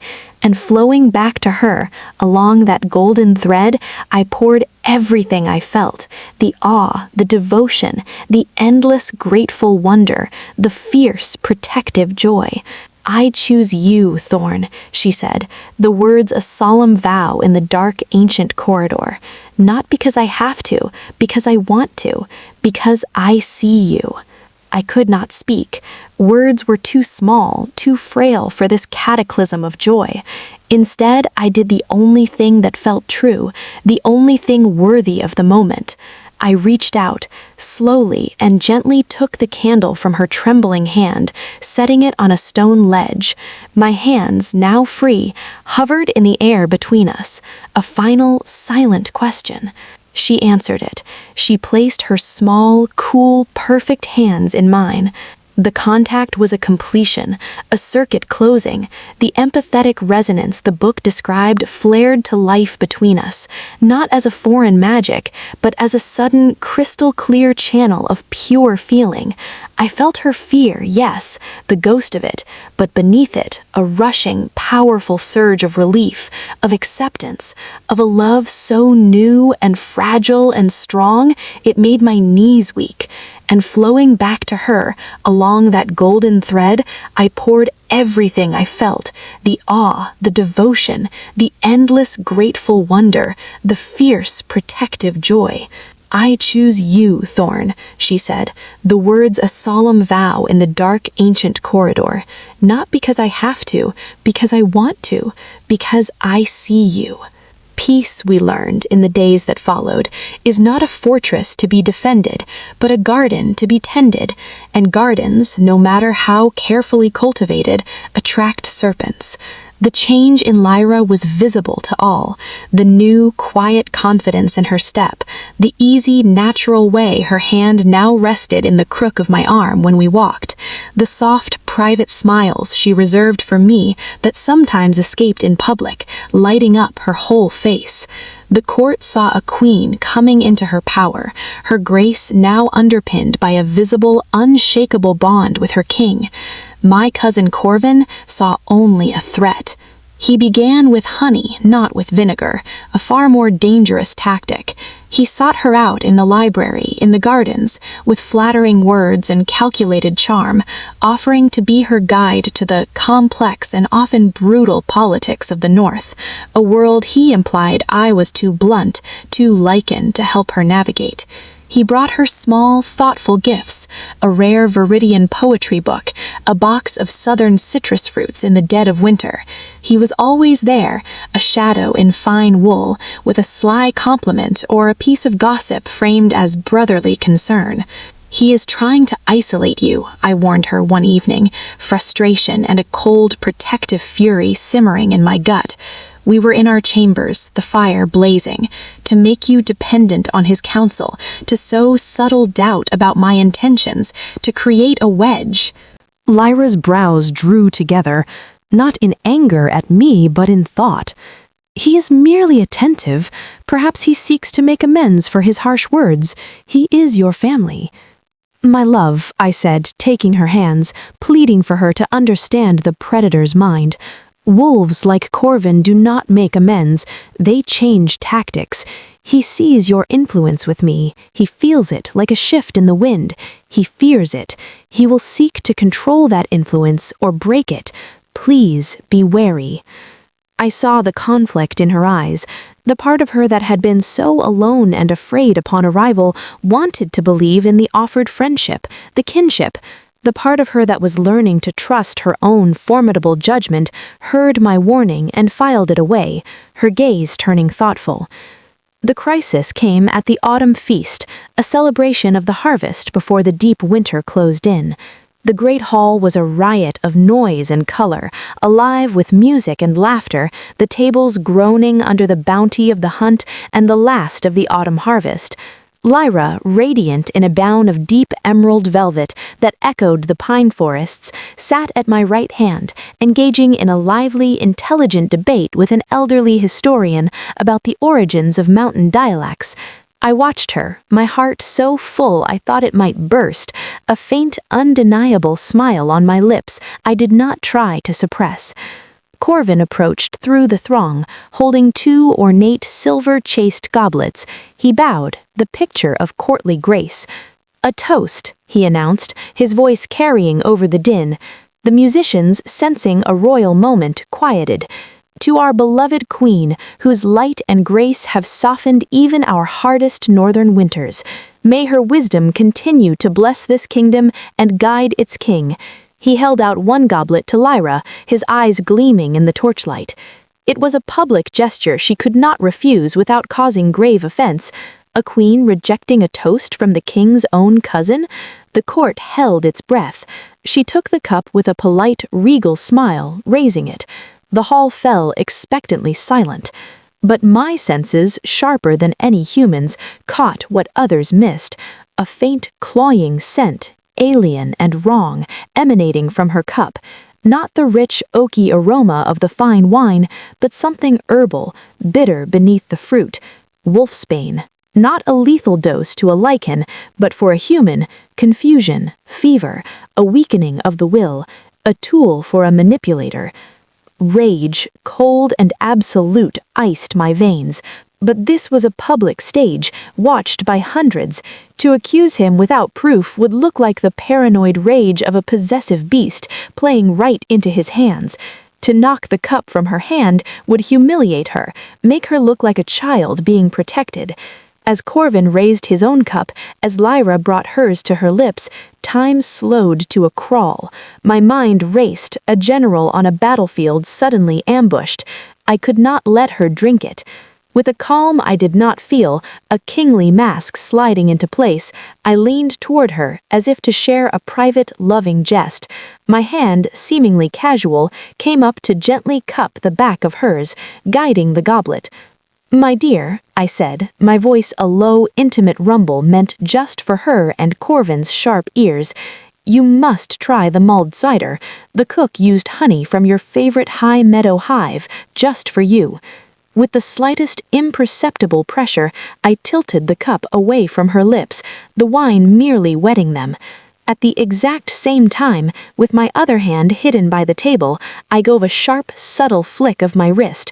The heavy signet ring on my finger, carved with the royal wolf, struck the base of Corvin's own goblet with a tiny ping, just as he tipped it to drink.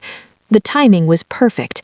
Corvin spluttered as wine sloshed over the rim, drenching the front of his fine velvet doublet. The hall gasped, then a wave of nervous tittering swept through the crowd at his sudden clumsiness. The moment was broken, the tension diffused into comedy.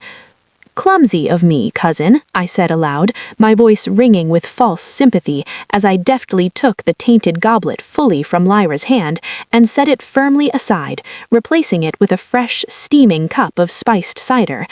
"And look, you've made a mess of your finery. Perhaps you should retire and change. We wouldn't want you catching a chill." Corvin's face was a mask of pure, unadulterated fury, quickly hidden behind a tight, strained smile. His eyes met mine, and in them I saw the venom plain, the promise of retaliation. He knew I knew. "Of course, Majesty," he hissed, the words barely audible. "A momentary lapse. How unfortunate." He strode from the hall, the crowd parting for him, the whispers starting instantly. The music struck up again, louder now to cover the awkwardness. The incident was dismissed as a minor royal clumsiness. But Lyra was not fooled. She looked from the abandoned silver goblet to my face, her eyes wide with dawning horror and understanding. She had felt my sudden iron tension, seen Corvin's deadly intent in his eyes as he left. "You stopped me," she whispered, leaning close so only I could hear. "The wine, it was poisoned." "Wolfsbane," I confirmed quietly, my body thrumming with the need to shift, to hunt, to rend. "A subtle poison, meant to cloud your mind, not to kill you, to make you easier to influence, to manipulate." The color drained from her face, leaving her pale as moonlight. This was not a war of whispers anymore. It was an open blade aimed directly at her heart. The betrayal was a physical blow. He smiled at me? He brought me books? He spoke of family? "He is a poison in a pleasing cup," I said, my voice trembling with the effort of suppressing my wolf's fury. "I will deal with him, tonight. He has crossed a line that cannot be uncrossed." "No." Her hand closed over mine on the table, her grip surprisingly strong, insistent. Her fear was gone, burned away by a cold, clear fury that mirrored mine. "If you confront him now, in anger, it becomes a brawl between kinsmen. He will twist it, say you are mad with jealousy, that you see threats in every shadow, that you are unfit to rule." Her mind, so sharp, was working with lightning speed, the historian and strategist in her taking over. "He wanted me weakened, suggestible. What is his goal? To turn me against you?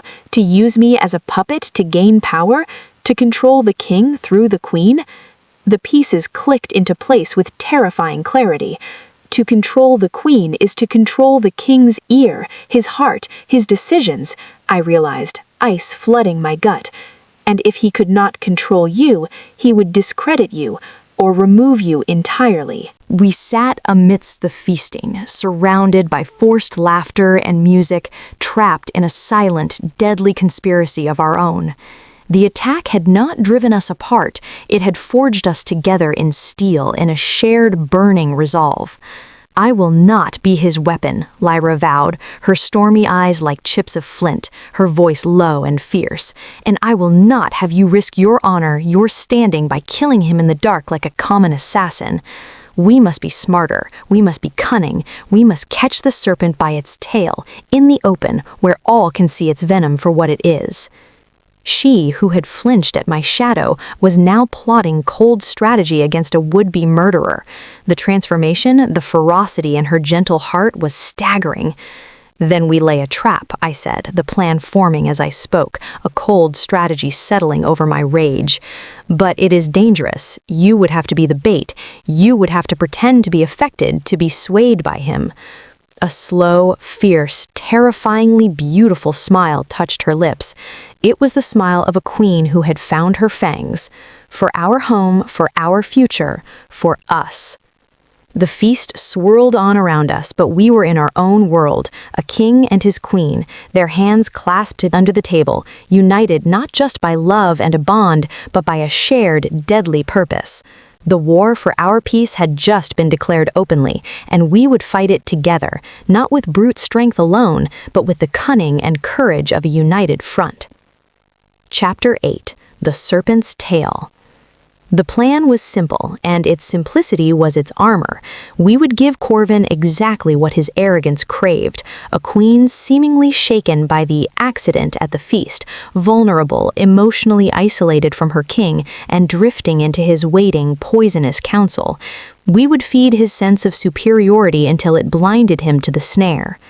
The next morning, Lyra played her part with a chilling, brilliant subtlety. At the public breakfast in the Great Hall, she was pale, her hands trembling slightly as she lifted her cup of tea.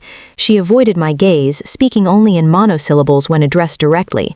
When I reached over, my face a mask of kingly concern, to steady her hand, she pulled it away as if burned, a flicker of genuine-looking hurt and confusion in her eyes. It was the ghost of her old fear, expertly summoned and displayed for an audience of one. A hush fell over the room. The courtiers watched, their eyes hungry for the drama of a rift in the royal union. Corvin, seated further down the table, did not miss a single perfect beat of the performance. I saw the satisfied gleam in his eye, the slight, triumphant tilt of his lips. I played my own role, the worried, increasingly frustrated king, his patience worn thin by his wife's sudden fragility. My voice was a little too gruff, my movements a little too forceful. Lyra, you were clearly unwell. The incident last night has upset you. You should retire to our chambers and rest. I am fine, she whispered, but her voice quavered pitifully. She stood, her chair scraping loudly in the silent hall. I need some air. Forgive me. She fled the hall, a picture of distressed, fragile beauty, leaving a wave of speculative murmurs in her wake.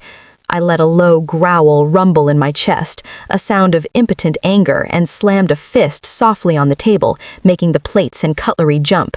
"See to your queen," I barked at her ladies-in-waiting, who scurried after her like startled birds. I glared around the hall, my gaze lingering on Corvin, who offered a sympathetic, oily smile. "My cousin, it seems the Southern Constitution is not suited to our Northern intensities." The stage was set.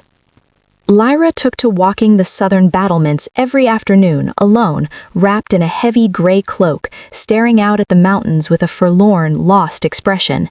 It was a place visible from many windows, including the suite of apartments Corvin had claimed, a perfect, isolated stage for a predator's approach. On the third day, the serpent took the bait.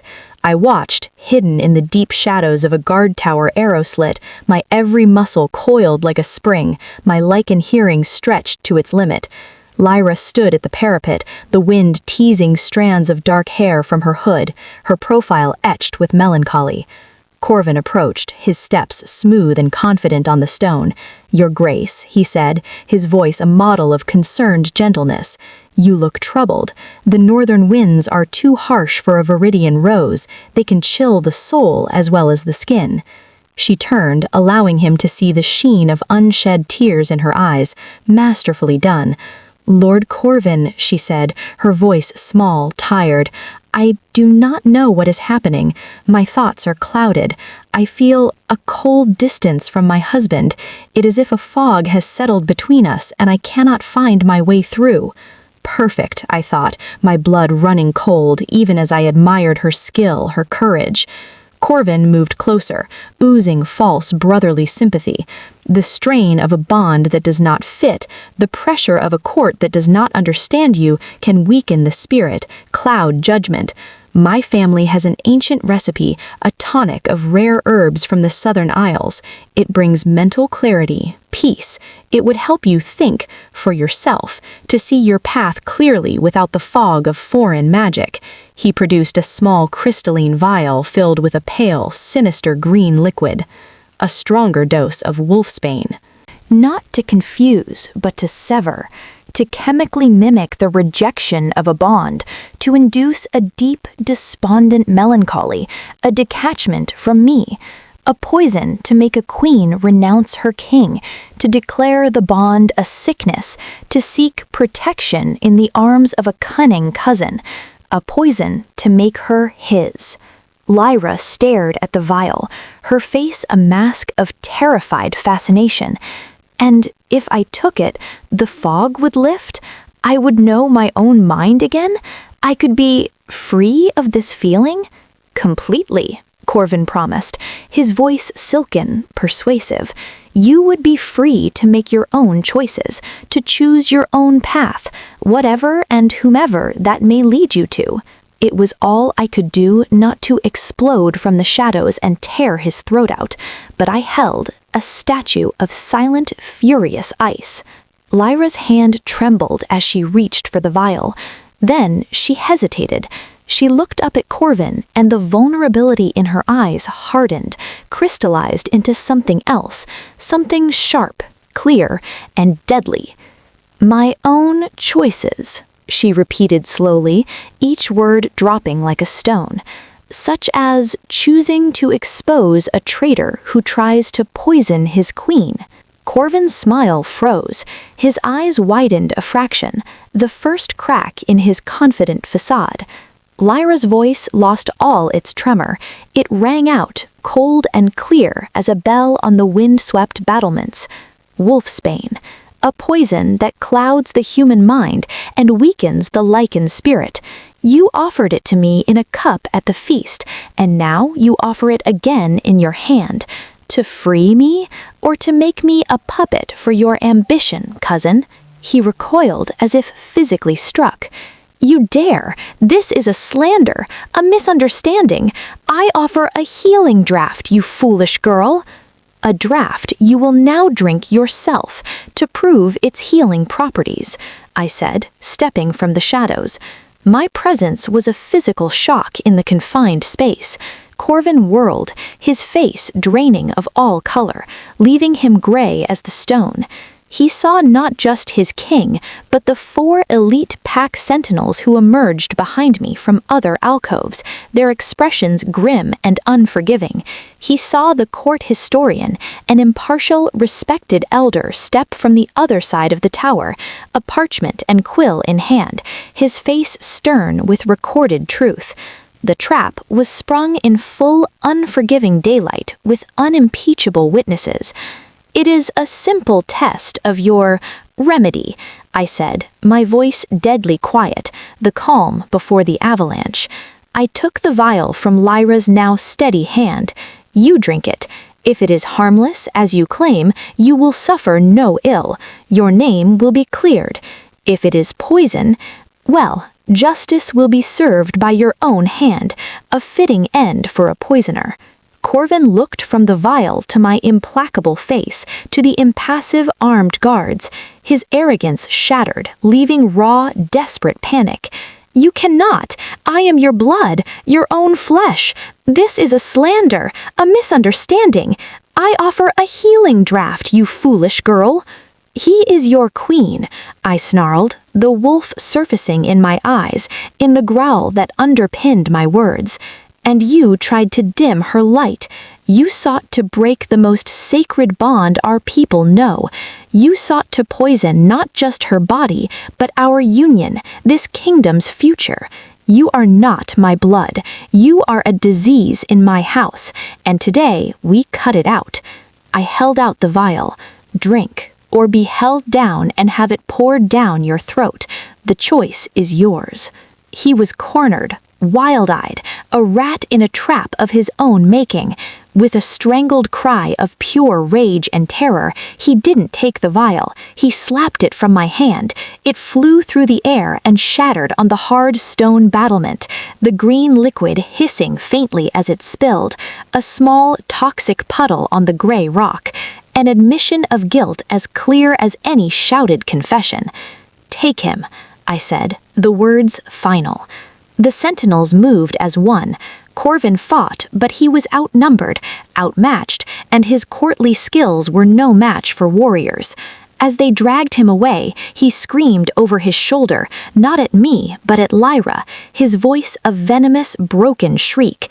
"You think you've won, you human viper. You are still a stranger here, a weakness in the bloodline. He will see it. They will all see it. You will never be one of us." His curses faded down the stairwell, leaving only the moan of the wind. Suddenly, the battlements were terribly, profoundly quiet. Lyra stood rigid, the fierce mask of the avenging queen melting away, leaving the shaken, courageous woman beneath. She was breathing quickly, her hands clenched at her sides, staring at the spot where the vial had shattered. I went to her, ignoring the historian and the remaining guard. I simply opened my arms. She fell into them, a small, violent tremor running through her frame. I held her tightly, my face buried in her wind-tossed hair, breathing in her scent of jasmine and snow and immense bravery. "You were magnificent," I murmured against her ear, my own voice thick. "So brave, my fearless, brilliant queen."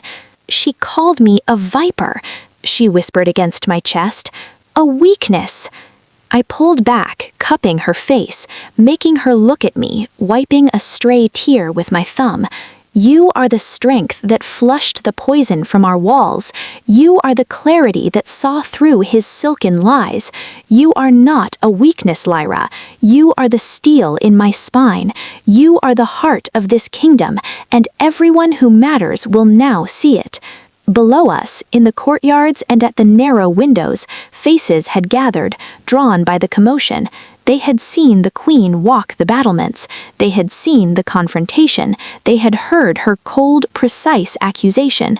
They had seen her stand unbroken before his venom. The story that would spread like wildfire would not be of a human queen's fragility. It would be of her cunning, her courage, her unwavering loyalty. The Viridian viper had just saved the northern wolf from a snake in its own den, and as I held my queen against the cold sky, I felt not just love, but a fierce, unshakable pride that burned brighter than any sun. The trap had been laid with fear, but it had been sprung with sunlight, steel, and a love that was now unbreakable. Chapter 9. The Stone of Echoes. The trial of Corvin was swift, its outcome a foregone conclusion, etched in the testimony of the historian's parchment and the green stain on the battlement stone. Stripped of titles, lands, and pack status, he was sentenced to permanent exile beyond the farthest, most desolate northern ice fields, a living death for a Lycan severed from his pack and homeland. The poison was purged from the court, but his last venomous words, like the residue of wolfsbane, lingered in the air. A stranger, a weakness, never one of us. Though the court now looked upon Lyra with a new, wary respect tinged with awe, the old, deep-seated suspicion of the other was a stain on stone, not easily washed away by a single act, however brave. She had proven her loyalty and cunning in defense of the king, but to the traditionalists, the elders who measured worth in howls and winter runs, she was still an outsider.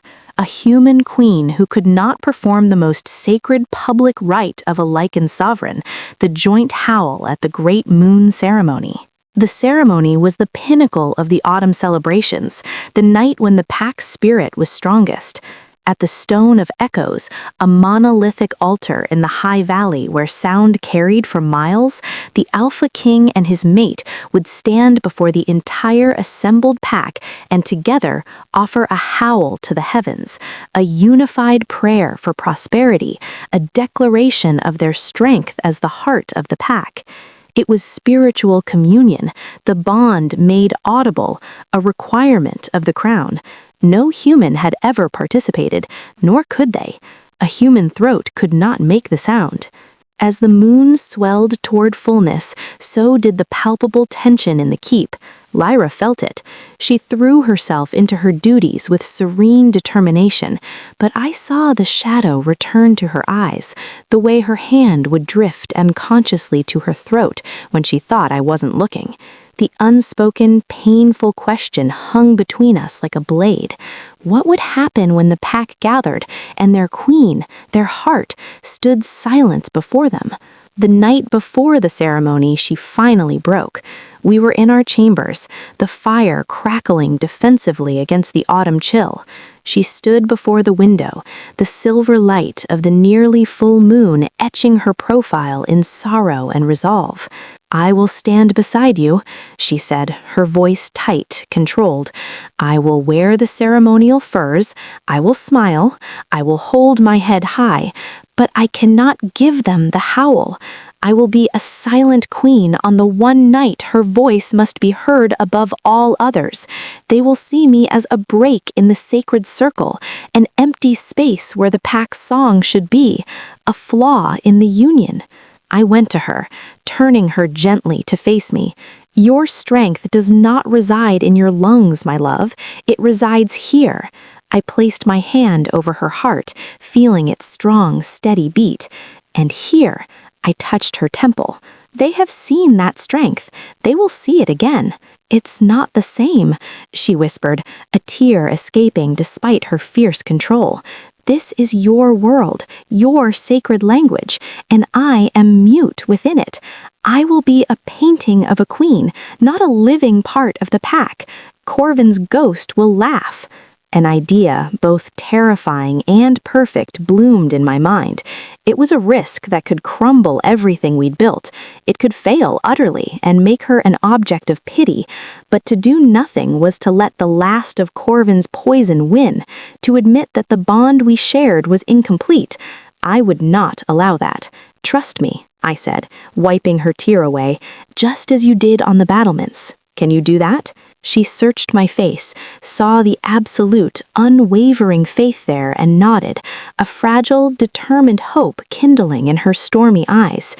Always, the night of the great moon, the high valley was a sea of Lycans, thousands upon thousands in their human forms, their faces upturned, illuminated by torchlight and the blinding silver of the full moon.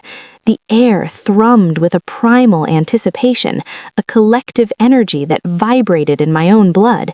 At the base of the towering, rune-carved Stone of Echoes, I stood in my full ceremonial regalia, furs, leather, and silver. Lyra beside me, a vision in white wolf fur and moonstone jewels, her face pale but composed, her back straight, a queen in every inch. The High Elder, a man so old his eyes were like clouded quartz, began the ancient chant, his voice a dry rasp that carried on the still, cold air. He spoke of the pack's bond, of the moon's blessing, of the strength of the mated pair that led them. All eyes were on us, a palpable weight. Then came the moment. The elder stepped back, and the valley fell into a silence so deep and profound I could hear the distant heartbeat of the mountain, the rush of an underground river. It was time. I turned to Lyra. I took both her hands in mine, a public, intimate gesture that made the crowd stir. My voice, when I spoke, did not boom with command. It was a clear, carrying confession for all to hear, a king speaking not to subjects, but to family. My people, my pack, the words echoed off the stone. You have a queen of courage, of wisdom, of a heart that has been tested in fire and found unbreakable. But she was born of a different sun, a different song. She does not hold our howl in her throat. A murmur, uneasy, rippled through the crowd like a wind through grass. I pressed on, my gaze sweeping over them. Yet the bond that ties us, the bond of true mates, does not care for the shape of the soul that holds it. It speaks a language deeper than sound, older than words. Tonight, I do not ask her to sing a song she does not know. I ask you to feel hers. I looked into Lyra's wide, startled eyes. I opened the mate bond between us as wide as I could, not as a private channel, but as a doorway, a conduit. Then I dropped my head back and I howled. But this was not just my howl. It was a vessel. I poured into that rising, powerful sound, not just my own love for my pack, my mountains, my people, but everything I felt for her. The shock of the veil dropping, the ache of her fear, the joy of her first smile, the pride in her intelligence, the ferocious fierceness of my devotion, the sheer staggering wonder of her love. I channeled it all into the music that ripped from my soul and soared toward the moon. And through the wide open bond, I felt her. I felt her shock, then her dawning, awestruck understanding. I felt her love for this harsh, beautiful land, her growing affection for its people, her determination to be their queen, her fears, her hopes, her unwavering courage. It was a torrent of pure, wordless emotion, her soul's song, and my howl became the instrument that played it for all to hear. The sound that echoed against the stone of echoes and filled the valley was unlike any joint howl ever heard in all of Lycan history. It was layered, complex, profound.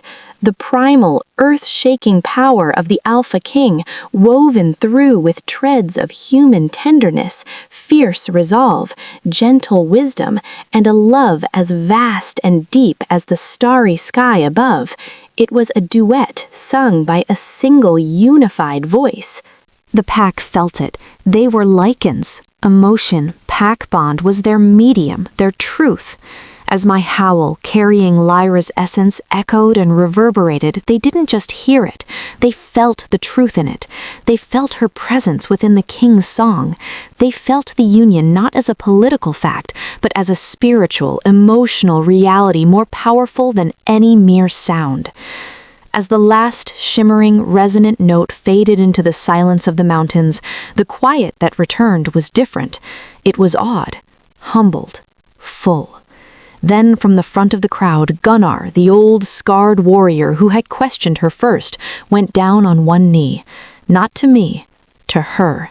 His voice, rough with an emotion that cracked it, broke the silence. The Queen's song! Like a wave, the gesture spread. Thousands of Lycans, the proud, fierce people of the north, knelt in the frost-touched grass. A low murmur rose, becoming a chant that shook the very roots of the mountains, a sound of acceptance more powerful than any howl.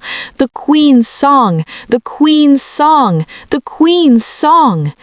Lyra stood, trembling, her hands clasped over her mouth, tears streaming freely, soundlessly down her face. They were not tears of sadness, but of overwhelming, breathtaking acceptance, of a belonging so profound it transcended species, sound, and story. She had not made a sound, and yet her heart had sung to every soul present, and they had heard it, and they had answered. I pulled her into my arms, holding her as she shook with joyous, releasing sobs. Over her head, I looked at my people, our people, and saw not tolerance, but reverence, not for a human woman, but for their queen, whose strength was of a kind they had never known, but now recognized as true, as essential, as part of their own heart song. The coronation on the dais months before had given her a title, but here, under the full moon at the Stone of Echoes, she had received her true crown, forged not from gold but from shared spirit, and bestowed not by my hand but by the heart of the entire pack. The stranger was gone. The weakness was a lie buried forever. All that remained was Lyra, the queen whose silent song had, on this night, conquered the north completely. Chapter 10. The Southern Star. The victory at the Stone of Echoes settled over the north like a deep, comforting snow, muffling the last of the discordant whispers, weaving Lyra into the very tapestry of the kingdom. Winter's grip was absolute, a world of white silence and howling wind, but within the stone keep and within the walls of our hearts, a profound, quiet warmth had taken root. The mate bond was a constant, humming joy, a private sun that made even the darkest winter day bright. Lyra moved through the halls now with an easy, earned grace, her counsel sought and heeded, her smile returned with genuine affection by guards, servants, and lords alike. It was in this deep, hard-won contentment that the letter arrived, a stark reminder that her heart was anchored in two worlds. The seal was Viridian, a stylized, graceful stag, but it was cracked with haste, the wax splintered. Lyra's hands trembled visibly as she broke it, her eyes scanning the flowing, frantic script. The color drained from her face, leaving her ashen. "Rowan," she breathed, the word a plea and a prayer. Her younger brother. "He's ill, a fever that won't break. The physicians are baffled. My father, Thorn, he fears it's the Whitefire sickness. It took my mother, Thorn. It moves so fast. I have to go. I have to see him. I have to try." A trip to Viridia. The thought sent a primal chill through me that had nothing to do with the blizzard outside. It was the land that sold her, the court that saw her as currency, the sick room that held the ghost of her most profound grief. And it was far, far beyond the borders where my protection was law, where my word was absolute. Every instinct as her mate, as her king, as the wolf who had finally found his heart, screamed to forbid it, to wrap her in furs and keep her safe within my mountains, where I could guard her against all threats, even the threat of old sorrows. But the woman before me was not the trembling bride I could command. She was a queen, a sister, her heart cleaving in two across the length of a continent. "Of course you must go," I said, the words leaving my lips before my fear could censor them. I saw the surprise, then the fierce, desperate gratitude flood her eyes. "But you will not go alone." Her protest was immediate, practical. "You can't leave the kingdom, not in the deep winter. The border clans, the supply lines, the Ice River clans could see it as a weakness." "We'll manage for a few weeks under Kale, the garrison commander, and the council," I said, my voice leaving no room for argument, the Alpha's certainty returning. "My place is with my wife. My place is where her heart is breaking." I took her cold hands in mine, warming them. "You faced a serpent in my court. You stood before my entire pack and won their souls. Let me stand with you in yours. Let them see the queen they sent away return with her king by her side. Let them see what their bargain truly wrought." The journey was a brutal, unforgiving gauntlet. We traveled as a royal party, but stripped to essentials: sledges, swift horses, and a core guard of my most trusted wolves. I traveled in my wolf form often, a massive, dark gray shadow breaking trail through snowdrifts taller than a man, my senses alert to avalanches, ice cracks, and any potential threat. The southern lords who met us at the pass that marked the border of Viridia could not hide their shock. They had expected a subdued, possibly broken princess returning in disgrace or desperation. They did not expect the serene, fur-clad queen who stepped from the enclosed sledge, and the 8-foot-tall Lycan King, whose presence was a silent, palpable force. His gaze, which swept over them, was not hostile, but it held the absolute, immovable certainty of a mountain. This was not a visiting dignitary. This was a force of nature attending his heart. The Viridian court was a shock to my senses after the stark grandeur of the north, a study in pastels, delicate music, and the cloying scent of hothouse flowers and whispered intrigue. It felt impossibly small, fragile, a gilded cage. King Aldrich, Lyra's father, had aged a decade since the wedding portrait I'd seen at the wedding. His eyes, when they met mine, held not the cunning of a negotiator, but the hollowed-out fear of a failing king and a grieving father.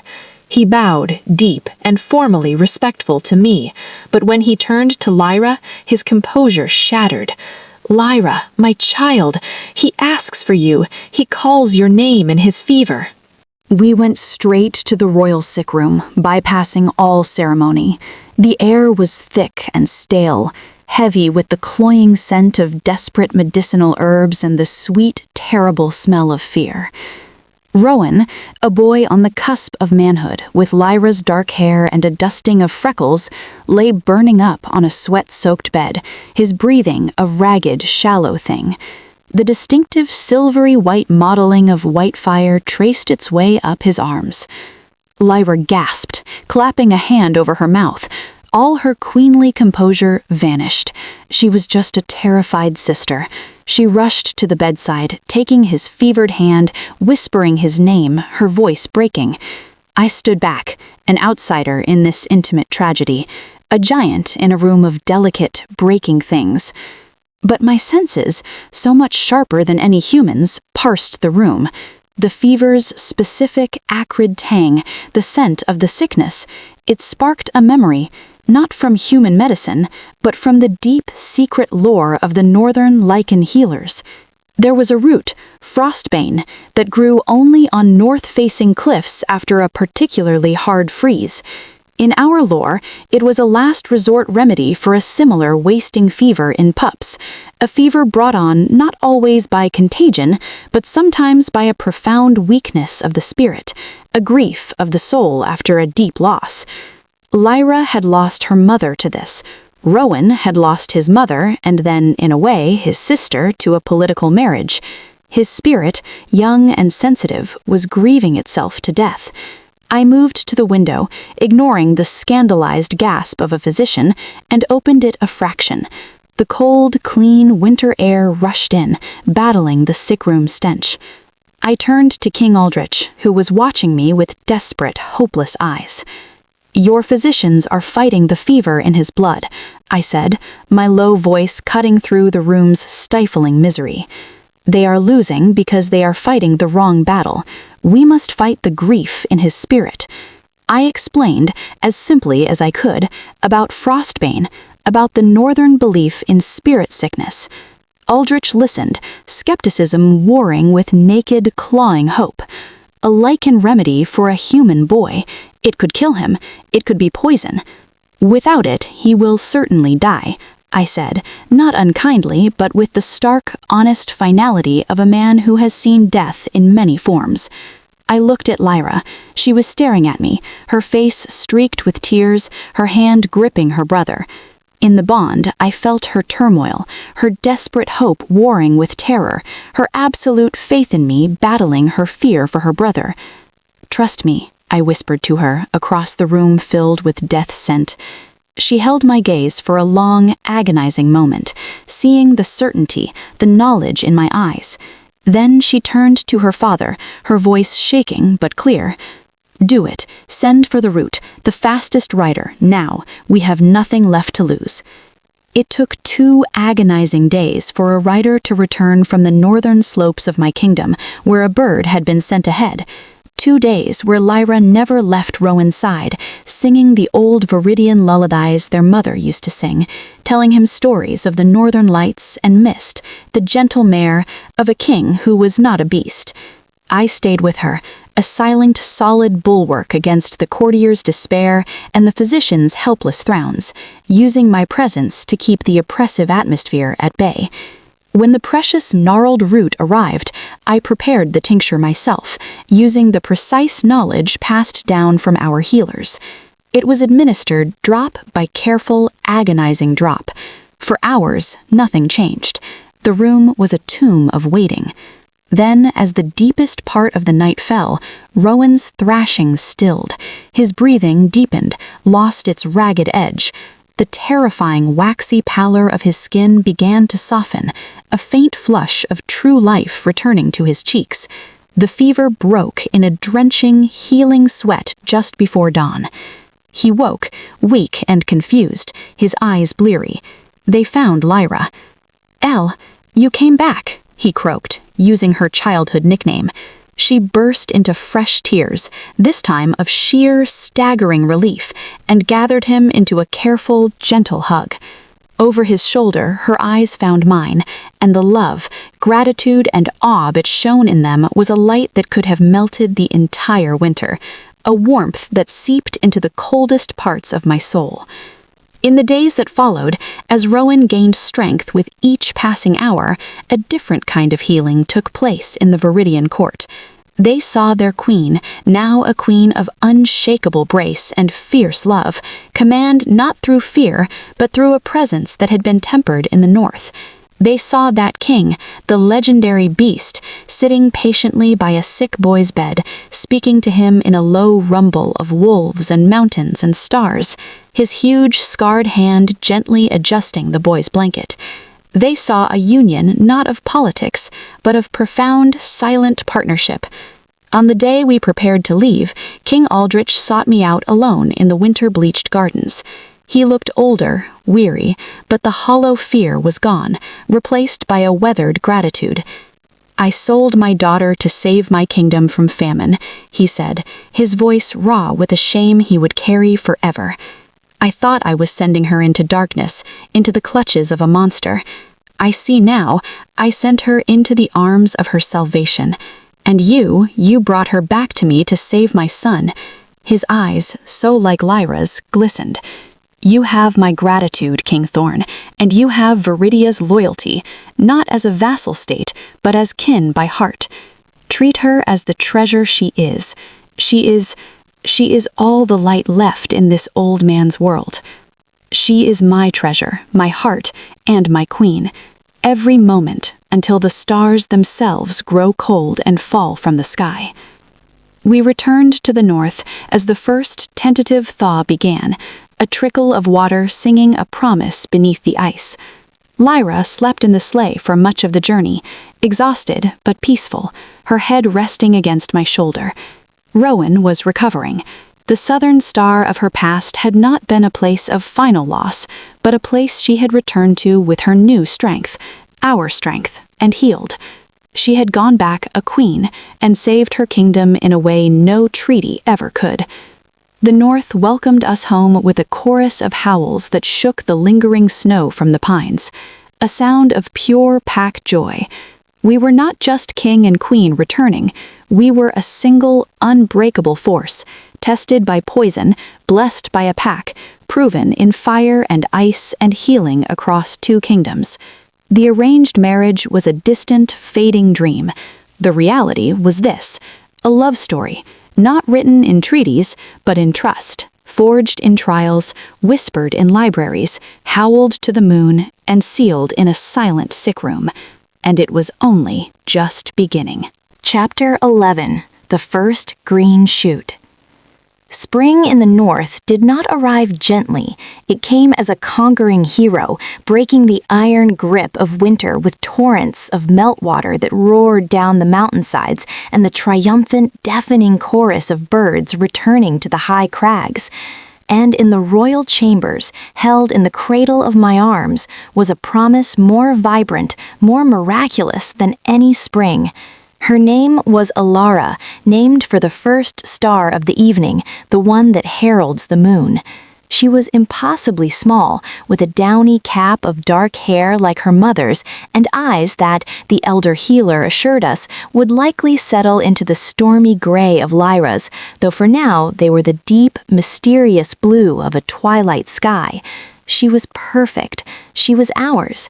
The moment the healer placed her in Lyra's arms, the world contracted, purified to the three of us in that fire-warmed room.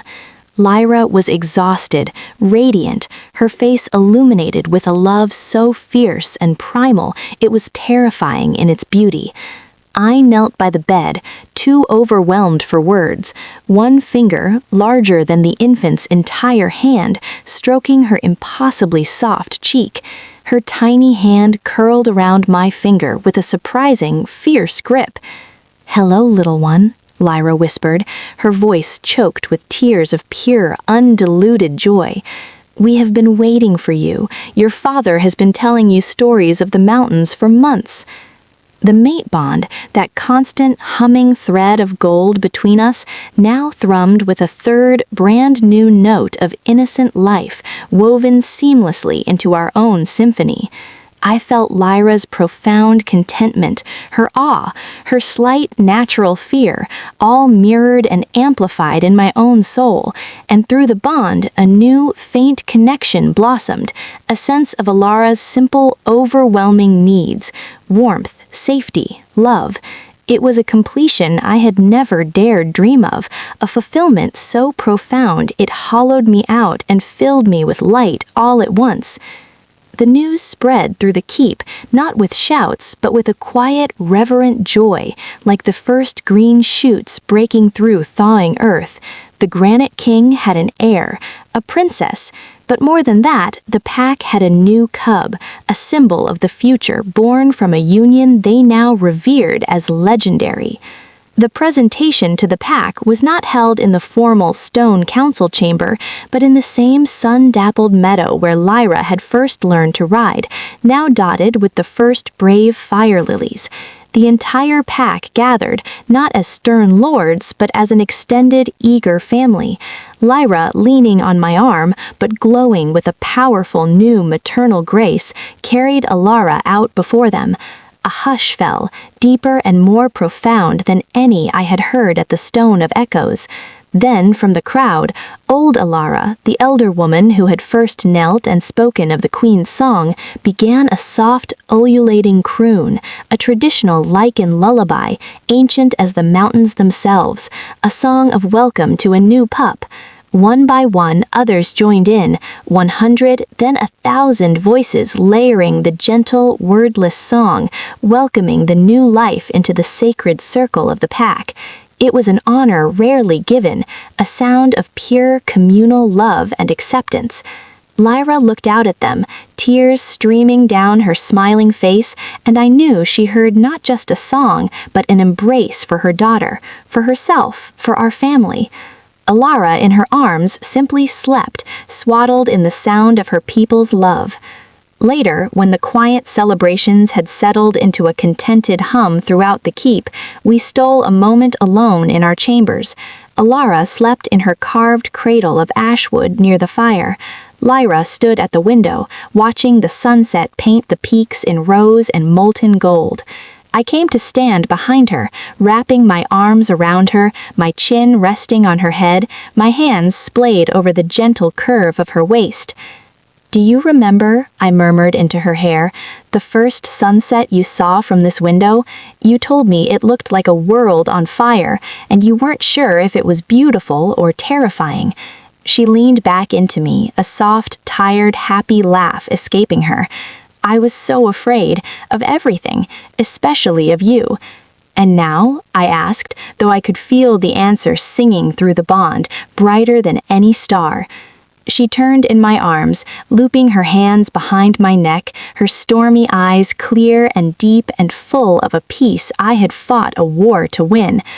Now she looked out at that sunset, and I see our daughter's future. I see the legacy we are building, stone by stone, story by story. And when I look at you, Thorn," she reached up, her fingers tracing the line of my jaw, a touch as familiar as my own heartbeat, "I see my home. I see the man who turned fear into trust and a transaction into a love story for the ages. I see the father of my child." I kissed her then, a slow, deep, grateful promise against her lips. "The veil dropped," I said when we parted, our foreheads resting together. "The veil dropped and it revealed my entire world to me. You." "It revealed our world," she corrected gently, her gaze drifting to the sleeping Alara. "And now we get to show it all to her, the fire lilies and the northern lights and the song of the pack. We get to teach her that strength comes in many forms, that a king's might is worthless without a queen's heart, that the most terrifying stories can have the most beautiful beginnings." Chapter 12. The Run Under the Moon. Years flowed into years like the relentless, patient rivers carving the northern stone. Alara grew, a spirited, joyful blend of her mother's fierce curiosity and a latent, playful power that hinted at her Lycan heritage. She was followed by a brother, Kale, whose laugh was as bright and sudden as summer lightning, and who had his father's steady, watchful eyes and a thoughtful silence that spoke of deep waters. Our family was the living, breathing, laughing heart of the kingdom, a testament written in small hands and shared smiles. The story of the Veil, the Granite King, and the Viridian Princess was now legend, told to every new generation by firesides and in nurseries. It was told not as a tale of a beast tamed, but of a fear overcome, not of a princess saved, but of a queen discovered. It was a story about the patience that builds bridges, the kindness that disarms monsters, and the truth that the most powerful bond is the one chosen freely every single day, in thousands small ways. I stood one evening, my hair now threaded with silver like the mountain peaks at first light, on the same battlements where Lyra had once faced a traitor. My arm was around her shoulders, hers around my waist, a habit of closeness as natural as breathing. Below, in the training yard now washed in twilight, Ilara, at 10 years old, was patiently guiding a young, nervous Lycan boy through his first controlled shift, her voice calm and sure, her small hand on his trembling arm. Kale, a few years younger, was sitting on the fence beside the stablemaster, listening intently to a story about a mythical mountain goat, his serious eyes wide. The keep was alive with the sound of our life, our legacy, clanging practice swords, distant laughter, the low talk of guards changing shifts. It was the music of a kingdom at peace, a pack strong and united. Lyra sighed, a contented sound that resonated in my soul. "Who would have thought," she mused, her head leaning against my shoulder, "that a terrified girl in a veil and a lonely king made of stone would build all this?" I looked down at her, at the love lines etched gently around her eyes, at the enduring strength and beauty that time had only deepened, like wine or well-worn leather. The bond between us was no longer a blazing new fire, but the deep, enduring, banked warmth of the hearth at the center of a home that had weathered many seasons. "We didn't build it from stone or treaty," I said, my voice rough with an emotion that never faded, only grew richer. "We built it from a single choice, made again and again. The choice to be kind, the choice to trust, the choice to love even when it was hard, the choice to see the person behind the fear, behind the title." She turned her face up to me, and in her eyes I still saw the stormy skies of our first meeting, but now they were lit from within by a sun that had risen and would never set. "The best choice I never knew I was making," she whispered. And as the northern stars, fierce and bright and countless, began to pierce the deepening violet twilight, I knew our story was no longer just ours. It was woven into the very stone and soul of the North, a testament written not in scrolls, but in lives lived fully, in love shared freely, in a family that had turned a cold kingdom of stone into a warm, living home. The veil had dropped, and in its place we had found forever, and we had built it together, one choice, one day, one heartbeat at a time. Chapter 13. The Whisper of Legacy. The lessons we learned in stone and silence were passed on not through lectures, but through living. Ilara, with her mother's grace and a quiet confidence that was her all own, understood her role not as a future ruler to be feared, but as a future heart for the pack to rely upon. She sat beside Lyra during women's circles, listening to concerns about winter stores and child-rearing with the same gravity she gave to statecraft.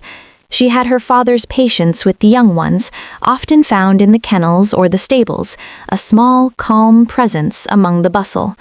One afternoon I found her in the library, not with a book of tales, but with a heavy ledger.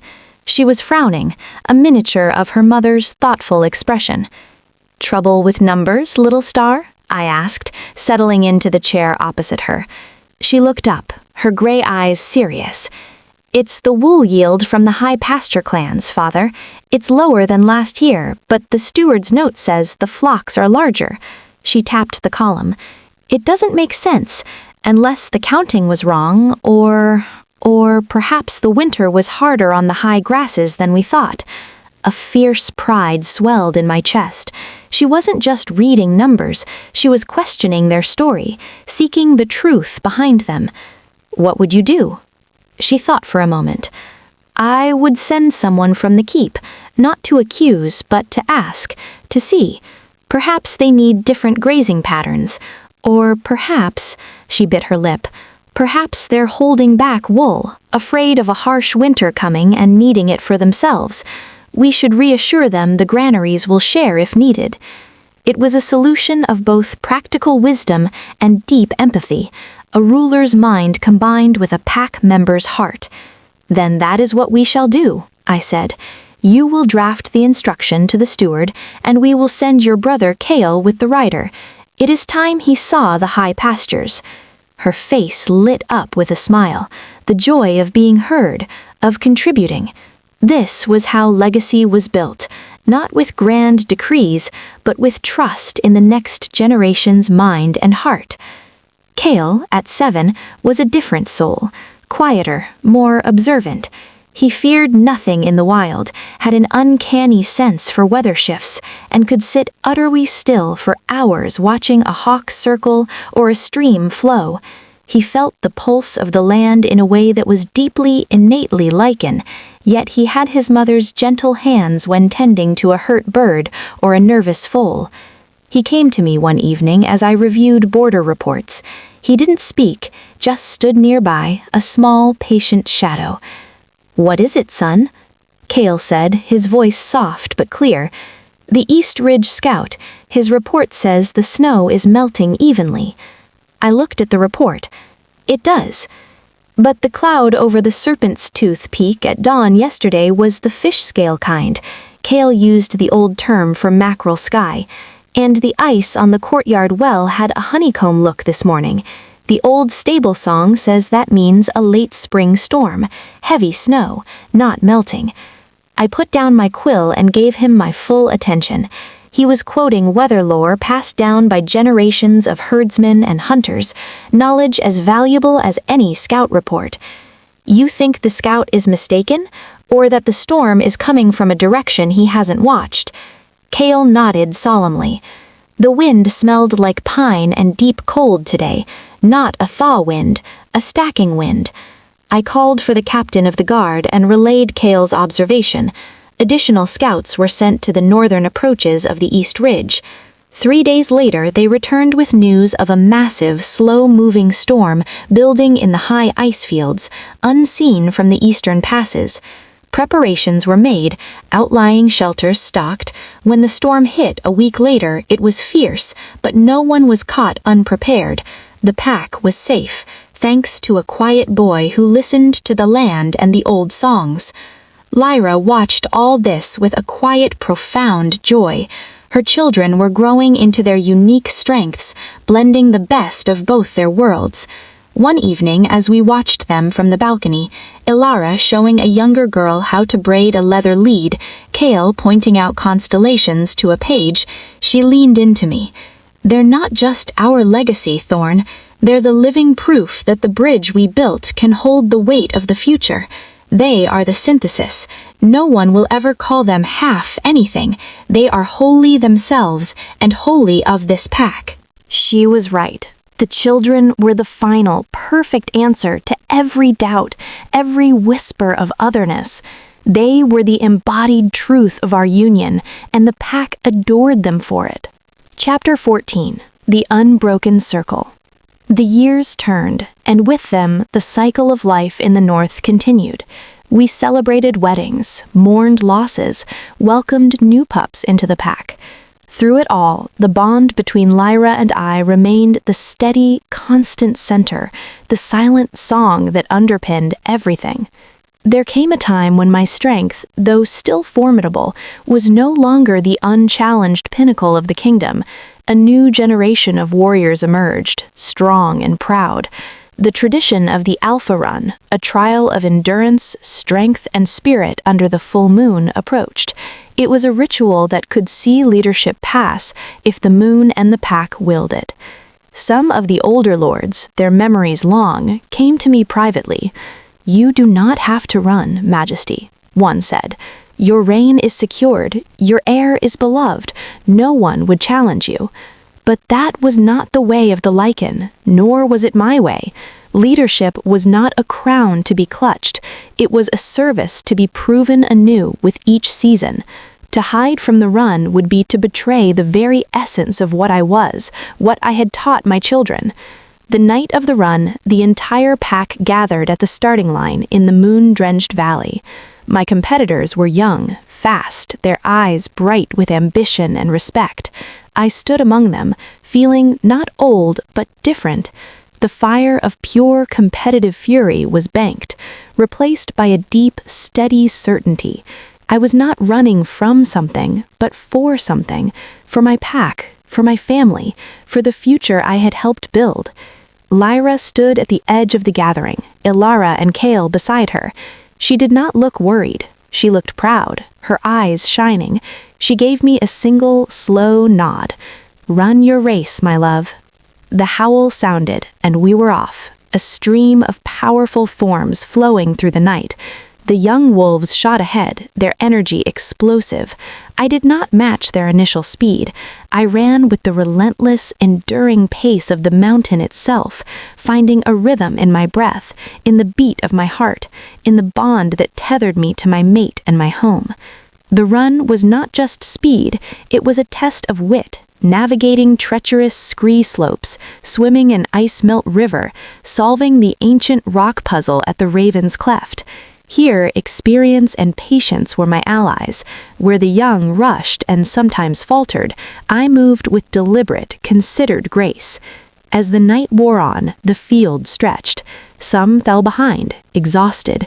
The lead changed hands among the strongest of the young. We reached the final ascent, a near vertical climb to the moon's altar, the highest point. 2 young wolves were ahead of me, their muscles straining, claws digging into the rock. I began my climb not with a burst, but with a slow, relentless, impossible strength that came from decades of carrying a kingdom, from the deep well of love that sustained me. Hand over hand, finding holds unseen by younger eyes, I climbed. The bond thrummed, and I felt not just Lyra's love, but a surge of faith from my children, from the pack watching below. I reached the summit not first, but a close third. The 2 young wolves who had finished turned, their chests heaving, and looked at me not as a defeated old king, but as a force of nature who had, against all expectation, nearly matched them. There was no triumph in their eyes, only a profound, humbled respect. The elder approached. The ritual demanded the top 3 finishers stand for the pack's acknowledgement. He looked at the 2 young wolves, then at me. The pack below was silent, waiting. And then a howl rose from the valley, not from the elder, but from a single, clear voice I knew as well as my own. Lyra. It was a howl of pure, unwavering pride, a sound that held no claim of victory, but a testament of worth. It was the queen's song again, but this time for her king. The pack took up the howl, a deafening, unified sound that shook the stars. It was not a vote, not a decision, it was an acknowledgement. The two young wolves, understanding something deeper than competition, dipped their heads to me first, a gesture of deference to the alpha who ran, not just with strength, but with the weight of a kingdom and the heart of a pack behind him. I had not won the run in the traditional sense, but I had won something far greater, the incontestable, enduring respect of my people, proof that my strength had evolved, not diminished. I was still their king, not because I was the fastest, but because I was the steady heart, the enduring mountain. The circle of leadership remained unbroken, but it had been tested and reaffirmed in the most profound way. Descending to the valley, I went straight to Lyra. I pulled her into my arms, covered in dust and sweat, and held her tightly. "You howled," I murmured into her hair. "You ran," she whispered back, her voice thick with emotion. "You are and will always be my king." Winter returned as it always did, but it no longer held the bleak emptiness of the years before Lyra. Now, winter was a time for gathering close, for stories by the fire, for the quiet, deep love of a family secure in its place. Ilara was now a young woman of 16, her wisdom often sought by those younger and older alike. Kael, at 13, had just returned from his first long patrol with the border guards, his quiet eyes holding new, mature depths. We sat in our chambers, the fire roaring, the wind singing its old song against the stone. Lyra was embroidering by the firelight a scene of fire lilies on a dark cloth. Ilara was reading a treatise on bridge building aloud, debating its merits with Kael, who argued for a different, ancient technique used by the mountain goats in their climbs. I simply watched, listening, my heart so full it was a physical, sweet ache in my chest. This was the culmination, not of power or territory or legend. This, the quiet murmur of voices, the shared warmth, the peace that comes from love deeply rooted and mutually cherished. The arranged marriage was a tale for the history books, the political alliance was a dry fact in a treaty ledger, but this life, this firelight, this family, this was the living truth. Lyra looked up from her embroidery, her eyes meeting mine across the room. She didn't need the bond to know my thoughts. Her own were mirrored in her soft smile. She set aside her work and came to sit on the arm of my chair, her hand resting on my shoulder. Ilara, noticing, stopped her debate and smiled, a knowing, gentle look in her eyes. Kael glanced over and gave a slow, contented nod before turning back to his sketch of a bridge design. The story that began with a trembling hand lifting a veil had led here to this moment of perfect, unspoken harmony. The Granite King had found not just a queen, but a heart. The Viridian Princess had found not just a kingdom, but a home. Together they had built a legacy not of fear, but of love, a legacy that now sat around them in the firelight, strong, wise, and kind. The wolf and the rose, the mountain and the star, the king and his queen. It was no longer a pairing of opposites, but a completed circle, a whole greater than the sum of its parts. And as the fire crackled and the winter wind moaned outside, within these stone walls there was only warmth, only peace, only the unending silent song of a love that had conquered everything, even itself, to become this, a family, a pack, a forever.